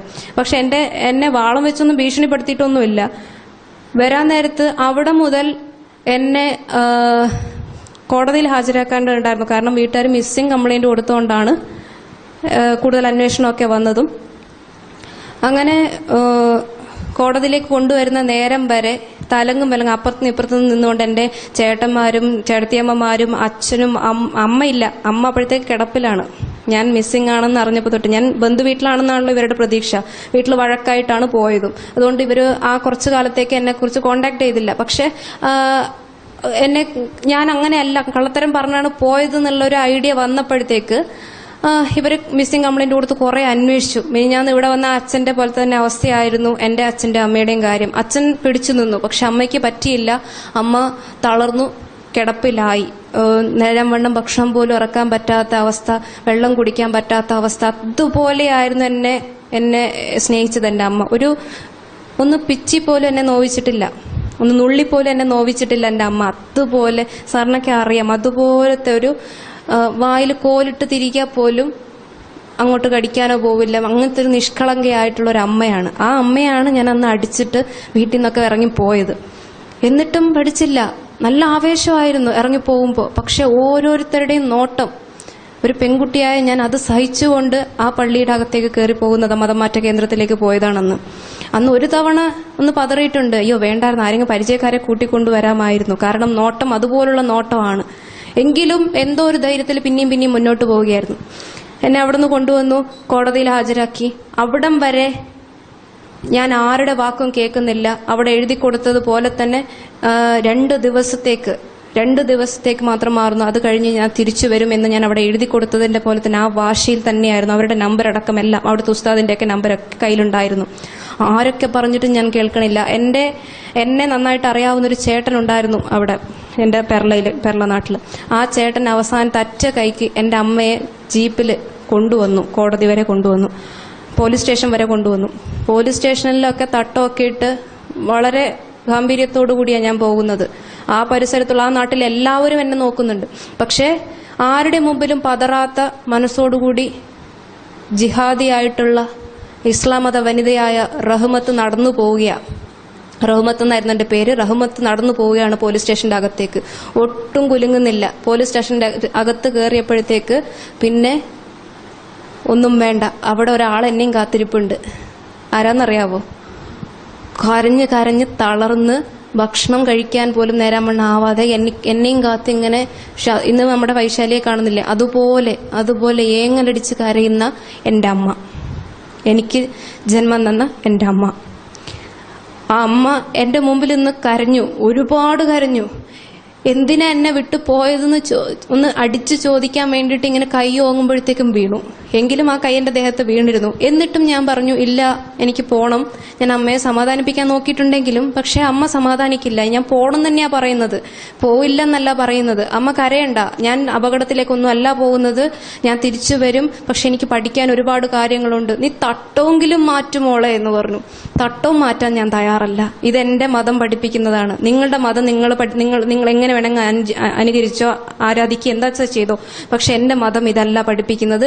എനിക്ക് മാനം മൂടി നടക്കേണ്ടവളാണ് ഞാനൊരു മുസ്ലിം വനിതയാണ്, ഇന്ന് എന്റെ പേര് വരെ ഞാൻ മാറ്റിയിട്ടുണ്ടെന്നൊക്കെ പറഞ്ഞപ്പോ അത്രയും നാളും ശ്രുതി എന്നൊക്കെ വിളിച്ചെന്നെ സ്നേഹത്തോട് വിളിച്ചിരുന്ന അവർക്ക് ഇതിൽ കൂടുതൽ എന്ത് വേണം? ആ അമ്മയ്ക്ക് ഇതിൽ കൂടുതൽ എന്ത് വേണം?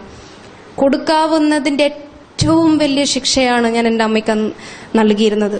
എൻ്റെ നല്ല പ്രായത്തിൽ ഒരമ്മയ്ക്ക് താങ്ങും തണലുമായിട്ട്, അമ്മയ്ക്കും അച്ഛനും താങ്ങും തണലുമായിട്ട് വരേണ്ട എൻ്റെ ആ ഒരു യൗവന കാലത്തിൽ ഞാൻ അമ്മയ്ക്ക് കൊടുത്ത വേദന അത്രയ്ക്കും വലിയ വേദനയായിരുന്നു. അപ്പോഴും തിരിച്ചറിവൊന്നുമില്ല. ശ്രുചേച്ചി നീട്ടുന്നു എന്ന് വിചാരിക്കരുത്. എൻ്റെ ജീവിതം ഇവിടെ ഇങ്ങനെ ഒരു സന്ദർഭത്തിൽ നിങ്ങൾക്ക് മുമ്പിൽ തുറന്നു കാണിക്കുന്നത് വ്യക്തമായൊരു താല്പര്യത്തോടു കൂടി തന്നെയാണ്. നിങ്ങളിൽ ഇനിയും മനസ്സിൽ എവിടെയെങ്കിലും ഈ മതത്തോടോ മതത്തിലെ ആൾക്കാരോടോ സഹതാപമോ അനുകമ്പയോ ഉണ്ടെങ്കിൽ അതിൽ തിരുത്തലുണ്ടാകണമെന്നുള്ള ഒരു സന്ദേശം നിങ്ങൾക്ക് തരാൻ വേണ്ടിയിട്ടാണ് ഞാനിത് പറഞ്ഞു വരുന്നത്. കോടതിയിൽ മജിസ്ട്രേറ്റിന് മുമ്പിൽ ഞാൻ 2 ദിവസത്തേക്ക് എൻ്റെ മാതാപിതാക്കളുടെ കൂടെ പോകാം എന്ന് പറഞ്ഞിട്ടുണ്ടെങ്കിൽ അത് ഈ അമ്മയുടെ കണ്ണീര് കൊണ്ട് മാത്രമാണ്. ഈ അമ്മയുടെ കണ്ണീരില്ലായിരുന്നെങ്കിൽ, അമ്മ അന്ന് കരഞ്ഞില്ലായിരുന്നെങ്കിൽ, അമ്മയെ ഞാൻ കണ്ടില്ലായിരുന്നെങ്കിൽ ഇന്നും എവിടെയെങ്കിലും ഇന്നാൾ ആ വീഡിയോയിൽ കണ്ട പോലെ ഏതെങ്കിലും ഒരു ചേരിയിൽ, ഏതെങ്കിലും ഒരു രീതിയിൽ, പറയാൻ പറ്റില്ല, നിവൃത്തികേടുകൊണ്ട് ജീവിക്കാനുള്ള തത്രപ്പാടിന് വേണ്ടിയിട്ട് ഇന്ന് ജീവിക്കണം, ആത്മഹത്യ ചെയ്യാനുള്ള ഭയം കൊണ്ട് ജീവിച്ചേ മതിയാകുള്ളൂ എന്നുള്ള കാരണം കൊണ്ട് ഏതെങ്കിലും ജോലി, എന്തെങ്കിലും നികൃഷ്ടമായ ജോലി ചെയ്തിട്ട് ജീവിക്കേണ്ട സാഹചര്യത്തിൽ എത്തിച്ചേർന്നേനെ. പക്ഷെ ഈശ്വരൻ അമ്മയായിട്ട് ആ സമയത്ത് അവിടെ അമ്മയുടെ കണ്ണീരായിട്ട് എൻ്റെ മുമ്പിൽ വന്നു. ഞാൻ ആ കണ്ണീര് കൊണ്ട് 2 ദിവസത്തേക്ക് എന്നുള്ള രീതിയിൽ മജിസ്ട്രേറ്റിന്റെ മുമ്പിൽ പറഞ്ഞു, 2 ദിവസത്തേക്ക് ഞാൻ അച്ഛൻ്റെ അമ്മയുടെയും കൂടെ പോവുകയാണ്, പക്ഷെ എനിക്ക് വീണ്ടും പോകണം. അവിടെ എഴുതി കൊടുത്തതും അതുപോലെ തന്നെയാണ്, അദ്ദേഹം എഴുതിയതും അങ്ങനെ തന്നെയാണ്. പിന്നീടുള്ള മൊമെന്റ്സ് കേൾക്കുമ്പോൾ നിങ്ങൾക്ക് രസവും അന്നത്തെ എനിക്ക് ക്രൂരതയായിരുന്നു. ഇത്രയും പറഞ്ഞതുകൊണ്ട് അത്രയും നേരം പറഞ്ഞതൊന്നും അല്ല പിന്നെ എൻ്റെ വീട്ടുകാരുടെ ഭാഗത്തുനിന്ന്, എൻ്റെ അമ്മയല്ല കേട്ടോ, ബാക്കിയുള്ളവരുടെ കാര്യം നടന്നപ്പോൾ കവാത്ത് പറഞ്ഞു എന്നെയും കൊണ്ട് നേരെ പുത്തൂരിലേക്ക് പോയി, കർണാടകയിൽ. അവിടെ കൊണ്ടുപോയി ഒരു ഗ്ലാസ് ഒരു വീട്ടിൽ കൊണ്ടുപോയി. വീട്ടിൽ നിന്ന് അവിടെ കുറേ ചർച്ച. എന്നിട്ട് അവരെന്നോട് പറഞ്ഞു, ദൈവം ഉദ്ഭവിച്ചു വരുന്നത് കണ്ടിട്ടുണ്ടോ എന്ന് ചോദിച്ചു. ഞാൻ വളരെ ആവേശത്തോടു കൂടി, ഉറക്കം വരണ്ട, നല്ല കഥയാ. അപ്പോൾ ദൈവം ഉത്ഭവിച്ചു വരുന്നത് കണ്ടിട്ടുണ്ടോ എന്ന് ചോദിച്ചെന്നോട്. എന്നോട് ചർച്ച ചെയ്തുകൊണ്ടിരിക്കുക. ദൈവം ഉദ്ഭവിച്ചു വരത്തൊന്നുമല്ല, അത് നിങ്ങളുടെ പൊട്ട വിശ്വാസമാണ്. അല്ല മോളെ, നിനക്ക് ദൈവം ഉദ്ഭവിച്ചു വരുന്നത് ഞാൻ കാണിച്ചു തരാം, നാളെ രാവിലെ നീ റെഡി ആയിട്ട് നിന്നോന്ന് പറഞ്ഞു. എന്ത് സാധനം കാണിക്കാനാണ് ഇദ്ദേഹം എന്നെ കൊണ്ടുപോകുന്നതെന്ന് എനിക്കറിയില്ല. എന്തായാലും കെട്ടും കെട്ടി അവരുടെ കൂട്ടത്തിൽ എന്തായാലും പെട്ടു. ഇനി അവിടുന്ന് രക്ഷപ്പെടാൻ പറ്റത്തില്ല, ഓടാനും പറ്റത്തില്ല, ഉറപ്പാണ്. അതുകൊണ്ട് അവരുടെ കൂടെ പോയി. ഒരു വീട്ടില്, ഒരു തോട്ടത്തിന്റെ നടുക്കൊരു വീട്, ആ തോട്ടത്തിന്റെ അപ്പുറത്തെ വശത്ത് കുന്നാണ്. ആ ഒരു വീട്ടില് ചെന്ന് ഒരു ഗ്ലാസ് പാല് തന്നു. ആ പാലും കുടിച്ചിട്ട് ഒരു കുന്നിലേക്ക് എന്നെ ഓടിച്ച് കയറ്റി, വേഗം വാന്ന് പറഞ്ഞ് ഓടിച്ച് കയറ്റിയത് ഒരു ഓർമ്മയുണ്ട്. പിന്നെ അവിടെ എത്തിയപ്പോൾ ഒരു ഗ്ലാസ് പച്ച ജ്യൂസ് തന്നു. നല്ല നിറം അല്ലേ, പച്ച ജ്യൂസ്, പച്ച മതത്തിലുള്ളവർക്ക് പച്ച ജ്യൂസ്. ഞാൻ കുടിക്കാൻ തുടങ്ങിയപ്പോഴാണ് അറിയുന്നത് ആര്യവേപ്പിലയുടെ ജ്യൂസാണ് സംഭവം. ഒരു തുള്ളി ഇറക്കിയപ്പോൾ തന്നെ ഞാൻ ചേട്ടന്റെ മുഖത്തേക്ക് നോക്കി. ചേട്ടൻ ഒന്ന് കുടിച്ചോ, ധൈര്യമായിട്ട് കുടിച്ചോ, ഒരു പ്രശ്നമില്ല, നിനക്ക് കൈവിഷം കയറിയിട്ടുണ്ടോ എന്ന് അറിയാൻ വേണ്ടിയിട്ടാണ്, നീ കുടിച്ചോ എന്നും പറഞ്ഞ് 3 ഗ്ലാസ് ഒറ്റയടിക്ക് എന്നെ കുടിപ്പിക്കുകയാണ്. കാര്യമായിട്ട് എന്നെ കുടിപ്പിച്ചു. ഈ പാലും കുടിച്ചിട്ട് അതിലെന്താണ്ടൊക്കെ ചേർത്തിട്ടുണ്ടായിരുന്നു എനിക്കറിയില്ല. അതും കുടിച്ച് ഈ കുന്നിലേക്ക് ഓടി കയറിയിട്ട് ഞാൻ നോക്കിയപ്പോൾ കുറെ ആൾക്കാർ, അതിൽ ഞാൻ വിശ്വസിക്കുന്ന മതത്തിലെ ആൾക്കാരുണ്ട്. അത് കണ്ടപ്പോൾ എനിക്ക് സമാധാനമായി. ഓ, എൻ്റെ ആങ്ങളാരപ്പുറത്തുണ്ട്, അവരും ഛർദ്ദിക്കുന്നുണ്ടല്ലോ, ഇക്കമാരുണ്ട്, പിന്നെ ഇഞ്ഞമാരുണ്ട് കുറെ. അപ്പൊ പിന്നെ ഇതെന്തായാലും വേറെന്തോ ആയിരിക്കില്ല എന്നുള്ള വിശ്വാസത്തോടു കൂടി കുടിച്ചു. കുറച്ച് കഴിഞ്ഞപ്പോൾ തുടങ്ങി ഛർദ്ദിക്കാൻ. എന്താ കുറേ ഛർദ്ദിച്ചു. അത്രയും കാലം എനിക്ക് കഫക്കെട്ടിന്റെ പ്രശ്നം ഉണ്ടായിരുന്നു. ഈ ഛർദ്ദിച്ചപ്പോ ഒരു ഗുണമുണ്ടായി, അകത്ത് അടിഞ്ഞു കിടന്നിരുന്ന കഫമൊക്കെ അങ്ങ് പോയി. അപ്പൊ ഈ കഫം ഇങ്ങനെ അടിഞ്ഞു കിടന്നിട്ട് ഈ ഇതിന്റെ കെമിക്കൽ റിയാക്ഷൻ കൊണ്ട് ആണെന്ന് തോന്നുന്നു ആ കഫമൊക്കെ അടിഞ്ഞു കിടന്നൊരു വെളുത്ത പഞ്ഞിക്കെട്ട് പോലെ എന്തോ സാധനമായി അതവിടെ കിടക്കുക. അപ്പൊ കുറെ ഹവ്യക്കാര് എവിടെ നിന്നാണെന്ന് അറിയാൻ പാടില്ല ഓടി വന്നിട്ട് പറയും, കണ്ടോ എത്ര വലിയ കൈവിഷ കൊടുത്തിരുന്നത്, ഫോട്ടോ എടുക്കല. ഞാൻ ഛർദ്ദിച്ചതിന്റെ ഫോട്ടോ എടുക്കേ, എന്റെ ഫോട്ടോ എടുത്താലും വേണ്ടിയില്ല, പക്ഷെ ഞാൻ ഛർദ്ദിച്ചിട്ടിരിക്കണ സാധനത്തിന്റെ ഫോട്ടോ എടുക്കേ. ഇത് പ്രാന്താണ് ഇവർക്കെന്ന് വിചാരിച്ചിട്ടുണ്ട്. അന്ന് അവിടുന്ന് ആ കുന്നിറങ്ങി വരുമ്പോൾ ഞാനൊരു കാര്യം തീരുമാനിച്ചു, 2 ദിവസം കഴിയുമ്പോൾ ഇവരെന്നെ വിടും. ഇവരെ വിട്ടാ പിന്നെ എന്റെ പൊടി പോലും ഞാൻ കാണിക്കുകയില്ല. കാരണം ഇതുപോലെ എന്നെ ശിക്ഷിച്ചതിന് അമ്മയോട് തോന്നിയ കനിവ് കൊണ്ട് എന്നെ ഇവിടെ കൊണ്ടുവന്നപ്പോ അമ്മ അപ്പുറത്ത് ഇപ്പുണ്ട്. അപ്പൊ അമ്മയോടും ദേഷ്യമായിരുന്നു. ഒരു സഹതാപം തോന്നിയതിന്റെ പേരിൽ എന്നെ ഇത്രയ്ക്കും ശിക്ഷിക്കണമായിരുന്നു എന്ന് ഞാൻ അമ്മയുടെ മുഖത്ത് നോക്കി കണ്ണുറ്റി പേടിപ്പിച്ചിട്ടുണ്ട്. കേൾക്കുമ്പോൾ നല്ല തമാശയായിട്ട് ഞാൻ തമാശയായിട്ട് അവതരിപ്പിക്കുന്നതാണെങ്കിലും അന്നത്തെ എന്റെ സിറ്റുവേഷൻ അത്രയ്ക്ക് പത്തറ്റിക് ആയിരുന്നു. അവിടുന്നും പിന്നെ എന്നെ വെറുതെ വിടുന്നില്ല, എന്നെ വണ്ടിയിൽ തൂക്കിയിട്ട് കൊണ്ടുപോവുക. ദൈവം ഉദ്ഭവിച്ച് കണ്ടല്ലോ. ഇനി ആ ദൈവത്തിന്റെ കൂടെ സംസാരിക്കാനായിട്ടാണോന്ന് അറിയത്തില്ല, എന്നെ കൊണ്ടുപോകാൻ പോവുക. ആ ദൈവത്തിനോട് സംസാരിക്കണ്ടേന്നും പറഞ്ഞിട്ടാണ് പിന്നെ കൊണ്ടുപോകല്. എന്ത് മാരണമെന്ന് ആയിക്കോട്ടെ, 2 ദിവസം കഴിയുമ്പോൾ ഇവരെന്തായാലും എന്നെ വെറുതെ വിടും എന്നുള്ളൊരു പ്രതീക്ഷയോടുകൂടി ഞാൻ ആ വണ്ടിയിൽ കയറി യാത്ര ചെയ്തു.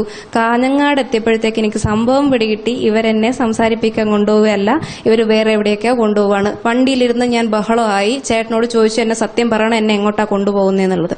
അന്ന് പറഞ്ഞു, നിന്നെ എറണാകുളത്തേക്ക് കൊണ്ടുപോവാണ്, അവിടെ ഈ കേസ് ഇവിടെ തീരുന്നില്ല, മിസ്സിംഗ് കംപ്ലൈന്റ് ആയതുകൊണ്ട് അവിടെ നീ റിപ്പോർട്ട് ചെയ്യണം, ഹൈക്കോടതിയിൽ റിപ്പോർട്ട് ചെയ്യേണ്ടതാണ്, അവിടെ നിന്നെ ഹാജരാക്കേണ്ടതാണെന്ന് പറഞ്ഞു.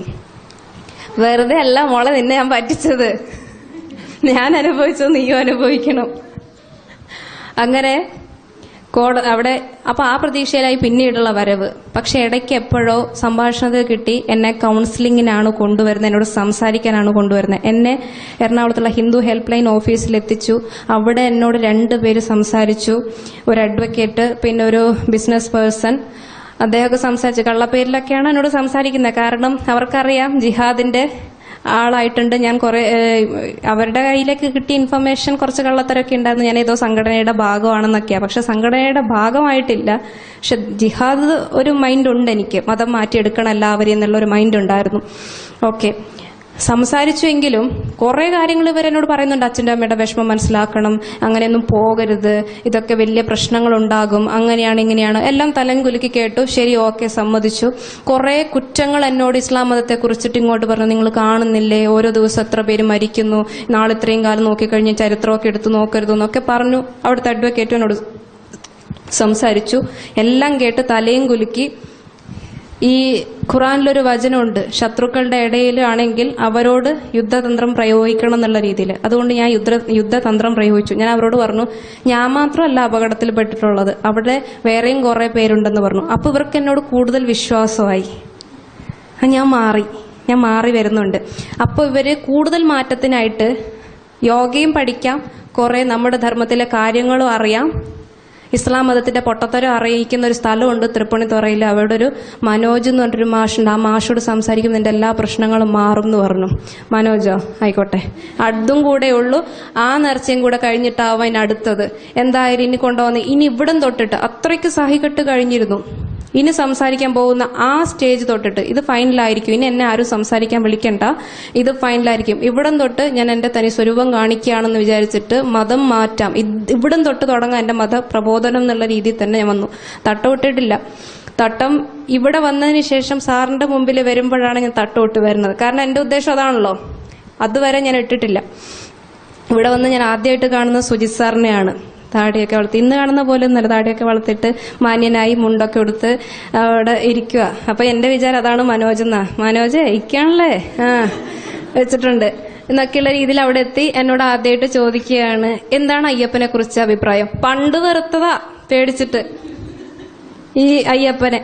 ആ അയ്യപ്പനെ കുറിച്ച് എന്നോട് ചോദിക്കുക, അയ്യപ്പനെ കുറിച്ച് എന്താ അഭിപ്രായം എന്ന്. ഞാൻ പറഞ്ഞു, പ്രത്യേകിച്ച് അഭിപ്രായമൊന്നുമില്ല, നല്ല അഭിപ്രായമാണ് എന്ന് പറഞ്ഞു. പിന്നെ അങ്ങോട്ട് കഥകൾ ഇങ്ങനെ പറഞ്ഞുകൊണ്ടിരിക്കുക. അപ്പൊ ഞാൻ അതിശയിച്ചു പോയി.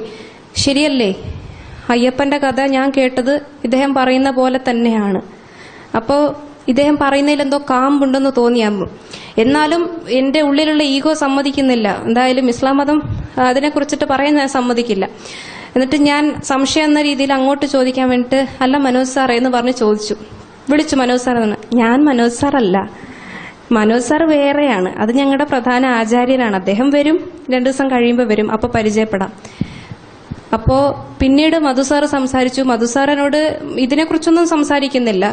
മധു സാർ ഭയങ്കര തന്ത്രശാലിയാണ്. എന്നോട് എന്തുകൊണ്ട് PSC എഴുതിയില്ല, ഇത്രയും പഠിച്ചില്ലേ, എന്ത് പൊട്ടത്തര കാണിച്ചെന്ന് പറഞ്ഞിട്ട് അതിന്റെ രീതിയിൽ ഭീഷണിപ്പെടുത്തുന്നു. ഇതെന്താടാ അപ്പനെ, യോഗ പഠിക്കാൻ വേണ്ടിയിട്ട് ഇവിടെ വിളിച്ചു വരുത്തിയിട്ട് PSC എഴുതുന്നില്ല എന്നും പറഞ്ഞിട്ടുള്ള പുകിലാണ് ഇവിടെ.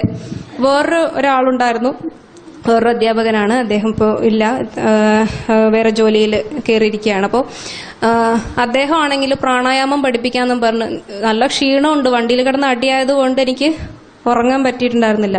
എന്നെ പിടിച്ചിരുത്തി ചമ്രം പടിഞ്ഞിരുന്ന് അവിടുന്ന് പ്രാണായാമം പഠിപ്പിക്കല. ഉറങ്ങി തൂക്കിക്കൊണ്ട് ഞാൻ പ്രാണായാമം പഠിച്ചു. ഓക്കെ ശരി.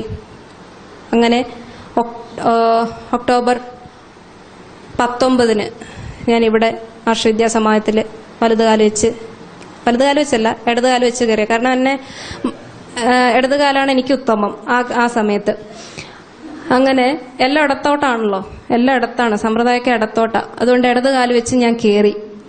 ഒക്ടോബർ 21-ാം തീയതി. അപ്പോൾ ഇവിടെ വന്നതിന് ശേഷം എന്താണെന്ന് അറിയാൻ പാടില്ല, എനിക്ക് പനിയൊക്കെ പിടിച്ചു. അതുകൊണ്ട് ഞാൻ ഈ ജലദോഷ പനിയുള്ളതുകൊണ്ട് മരുന്ന് വാങ്ങാൻ വേണ്ടി, അതുകൊണ്ട് ഇവിടെ അല്ല, വേറൊരു സ്ഥലത്തായിരുന്നു കിട്ടണം. ഹോമിയോ ക്ലിനിക്കിൽ പോയിട്ട് തിരിച്ചു വരുന്ന വഴിക്ക് അവിടുത്തെ ഒരു ചേച്ചിയുണ്ട്, അമ്പിളിന്നുണ്ട്. അപ്പോൾ ചേച്ചിയായിട്ട് ഞാൻ ഇങ്ങനെ നടന്നു വരുമ്പോൾ ഒരു ഓട്ടോ വന്നു. ആ ഓട്ടോയിൽ നിന്ന് 2 പേര് ഇറങ്ങുവാണ്. ആദ്യത്തെ മധു സാറാണ്. 2ാമത്തെ ആൾ ഇറങ്ങിയപ്പോൾ അമ്പിളി ചേച്ചി പറഞ്ഞു, അയ്യോ മനോജ് സാർ വന്നു എന്ന് പറഞ്ഞു. അപ്പോഴാണ് കാണുന്നത് യോഗാചാര്യനായിട്ടുള്ള മനോജ് സാറിനെ അന്നാണ് ആദ്യമായിട്ട് കാണുന്നത്. അപ്പോൾ യോഗാചാര്യൻ എന്ന് കേട്ടപ്പോൾ എൻ്റെ മനസ്സിൽ വേറെ രീതിയിലുള്ള സങ്കല്പമായിരുന്നു. സത്യം പറഞ്ഞാൽ ഇസ്ലാം മതപ്രകാരം ആ ഭാവന പോലും തെറ്റാണ്. എങ്കിലും പെട്ടെന്ന് കേട്ടപ്പോൾ ഓട്ടോമാറ്റിക്കായിട്ട് വന്ന ഒരു ഭാവന വേറെയാണ്. മെലിഞ്ഞ് നല്ല ഫ്ലെക്സിബിൾ ആയിട്ടുള്ള ശരീരമൊക്കെ ഉള്ള ഒരാള് എന്നുള്ള രീതിയിലാണ് നോക്കിയപ്പോൾ യോഗാചാര്യനോ ഇങ്ങനെയോ. എന്തായാലും സൗമ്യമായ എന്നാ എന്തോ നമ്മളെ എന്താ പറയുക, ഒരു ആശ്വസിപ്പിക്കുന്ന രീതിയിൽ എന്ന് പറയാം, ഒരു ദൈവികമായിട്ടുള്ള എന്തോ ഒരു സ്പിരിച്വൽ ആയിട്ടുള്ള എന്തോ ഒരു ഫീൽ ഉണ്ടാകുന്ന രീതിയിൽ ഒരു പുഞ്ചിരിയും തന്ന് അങ്ങോട്ട് കയറിപ്പോയി. പിന്നെ ഇദ്ദേഹത്തോട് സംസാരിക്കണം എന്നുള്ള ഇതായി. എന്തായാലും നല്ല ആളാണ്, എനിക്ക് മാറ്റാൻ പറ്റിയ ഒരാളാണ്. ഞാൻ കാത്തിരുന്നു, ഒരവസരത്തിന് വേണ്ടി കാത്തിരുന്നു. പക്ഷെ അന്ന് എന്നെ വിളിച്ചില്ല. വളരെ സങ്കടമായിപ്പോയി.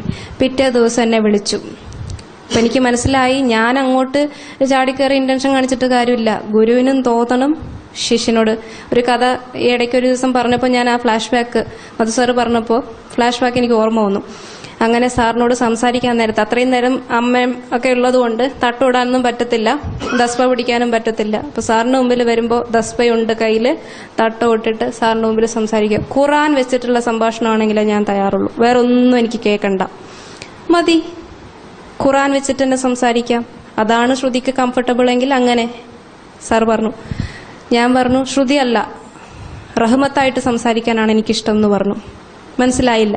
റഹ്മത്താണ് എൻ്റെ പേര്, ഞാൻ റഹ്മത്ത് എന്നുള്ള പേര് സ്വീകരിച്ച് ഞാൻ ഇസ്ലാം മതം സ്വീകരിച്ച ഒരാളാണ് എന്ന് പറഞ്ഞു. പിന്നീട് അങ്ങോട്ട് 2 മണിക്കൂർ നേരത്തെ ചർച്ചയാണ്, സംഭാഷണമാണ്. ഓരോന്നോരോന്നായിട്ട് പണ്ട് പ്രഭാഷണങ്ങളിൽ ഈ ഭാക്കവിമാര് പറഞ്ഞ് ശരിയെന്ന് എൻ്റെ മനസ്സിൽ തോന്നിപ്പിച്ച ഓരോ വചനങ്ങളും അതിൻ്റെ എല്ലാ രീതിയിലുള്ള എല്ലാതരം ഖുറാനിലും ഉള്ള വ്യാഖ്യാനങ്ങൾ എടുത്ത് ചൂണ്ടിക്കാണിച്ച് എന്നെ കൊണ്ട് തന്നെ വായിപ്പിച്ച് ഇതിൻ്റെ ഓരോ പൊട്ടത്തരങ്ങളും എന്നെ തെളിയിച്ച് തന്നു. 2 മണിക്കൂർ കഴിഞ്ഞപ്പോഴത്തേക്ക് കിളിപോയ പരുവത്തിലായിരുന്നു ഞാൻ. ഇത് ഇസ്ലാം മതം പൊട്ടത്തരമാണെന്ന് മനസ്സിലായി. എങ്കിലും എൻ്റെ ഈഗോ സമ്മതിക്കുന്നില്ല ഇത് വിട്ടുവരാൻ. ഞാൻ പറഞ്ഞു, അങ്ങനെയാണെങ്കിൽ ശരിയേതാ, എനിക്ക് ശരിയായിട്ടുള്ള കാര്യം അറിയണം. ഹിന്ദു മതമാണ് ശരിയെന്ന് പറയുകയാണെങ്കിൽ ഇതിൽ കുറേ പ്രശ്നങ്ങളുണ്ടല്ലോ, കുറേ നൂലാമാലകളുണ്ടല്ലോ, പിന്നെ ഒരുപാട് കാര്യങ്ങൾ. അങ്ങനെ ഈ സംശയം തീർക്കലും കാര്യങ്ങളായിട്ട് എൻ്റെ പഠനം ഇവിടെ തുടർന്നു. അത്രയും ദിവസം അമ്മയെ പോകണ്ടെന്ന് പറഞ്ഞു. എൻ്റെ അച്ഛനൊക്കെ എപ്പോഴത്തേക്ക് പോയിരുന്നു, അമ്മ കൂടെ ഉണ്ടായിരുന്നു. ഏകദേശം കുറേ ദിവസത്തെ ക്ലാസ്സുകളിന് ശേഷം സാധനയൊക്കെ ചെയ്യാൻ പതുക്കെ തുടങ്ങി.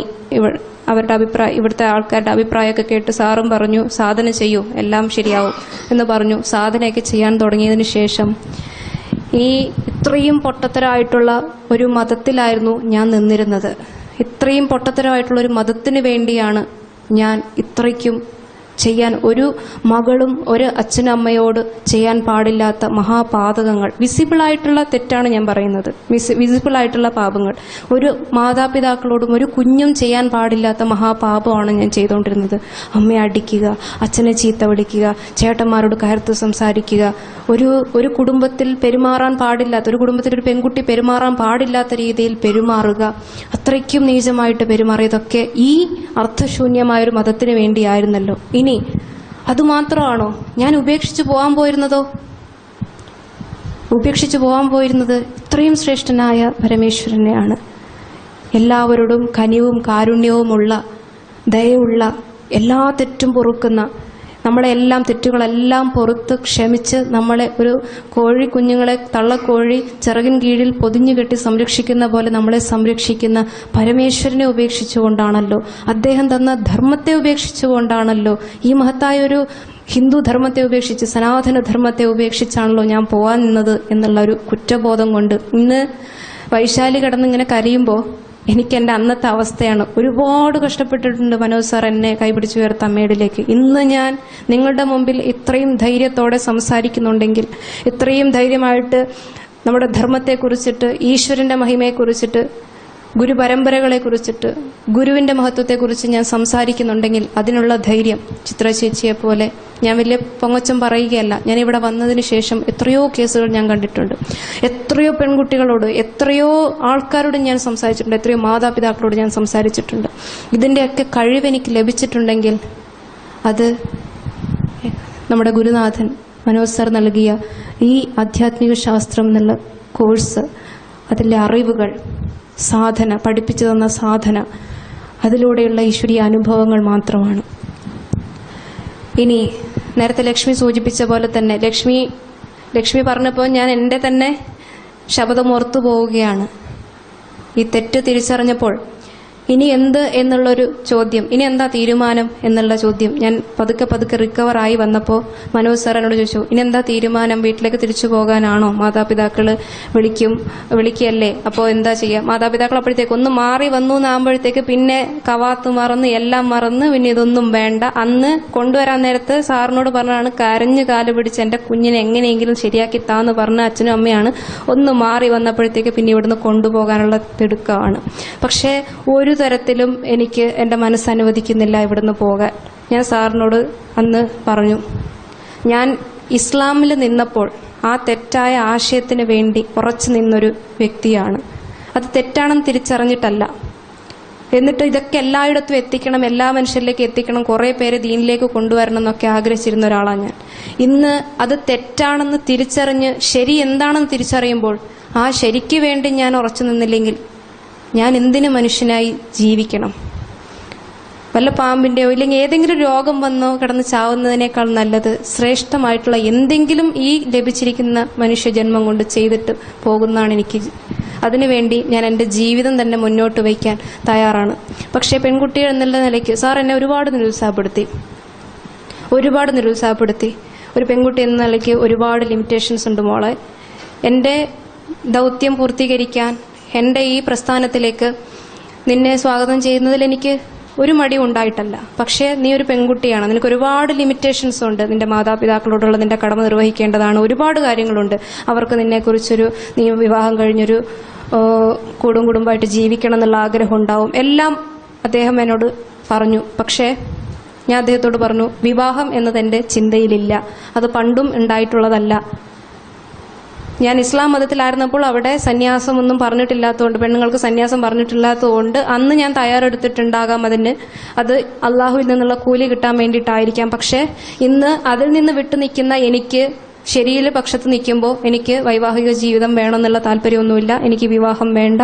ഞാൻ എൻ്റെ ജീവിതം പൂർണ്ണമായിട്ടും ഈ പ്രസ്ഥാനത്തിന് വേണ്ടിയിട്ട്, നമ്മുടെ ആശയം എല്ലായിടത്തും എത്തിക്കാൻ വേണ്ടിയിട്ട് അങ്ങയുടെ കൂടെ, അങ്ങയുടെ നിഴല് പോലെ അങ്ങയുടെ മറ്റു ശിഷ്യന്മാർ, ഇപ്പം മധു സാറായിട്ടും സുജിത് സാറായിട്ടും അനിൽ സാറായിട്ടും അങ്ങനെയുള്ള ഓരോ ശിഷ്യന്മാരും അങ്ങയുടെ നിഴല് പോലെ എങ്ങനെ കൂടെ നടക്കുന്നുവോ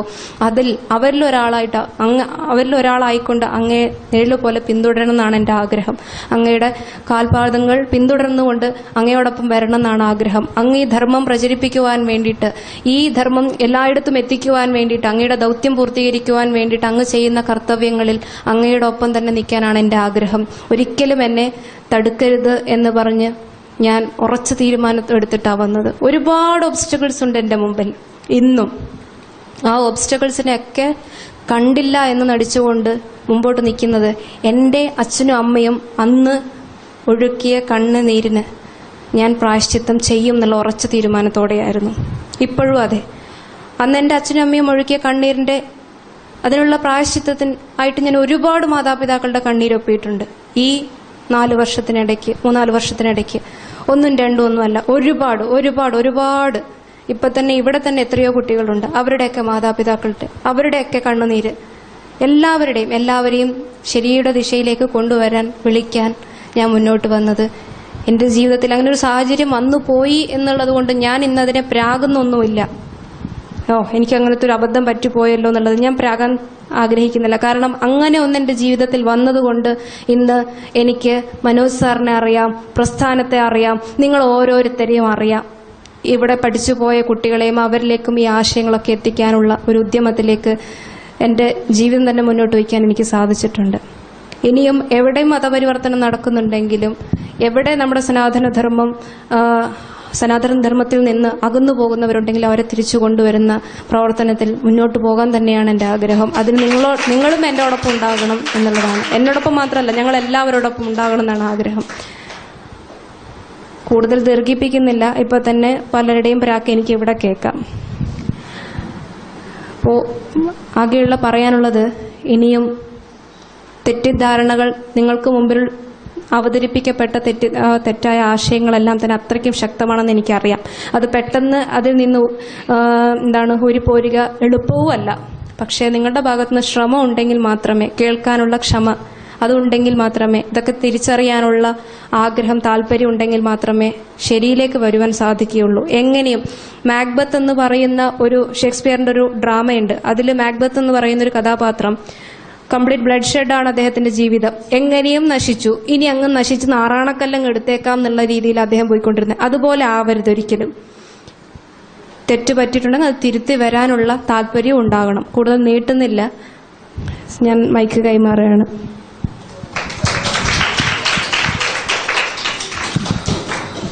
ഇനി വൈശാലിയാണ് പറയാനുള്ളത്. വൈശാലി പിന്നീട് പറയണം കേട്ടോ. പിന്നീട് നമ്മുടെ പ്രിപ്പയർ ആയിട്ട് പറയണം. വേറെ ആരൊക്കെ ഇനിയുള്ളത്? ലക്ഷ്മിയൊക്കെ പറഞ്ഞല്ലേ? ഇനി കണ്ണൻ കൂടി ഉണ്ടല്ലേ? കണ്ണൻ വന്നിട്ടില്ല. കണ്ണൻ സ്മിത വരുമ്പോൾ പറയാം. പക്ഷെ നമുക്ക് ഇപ്പോഴത്തേക്ക് ഈ സെഷൻ അവസാനിപ്പിക്കാം.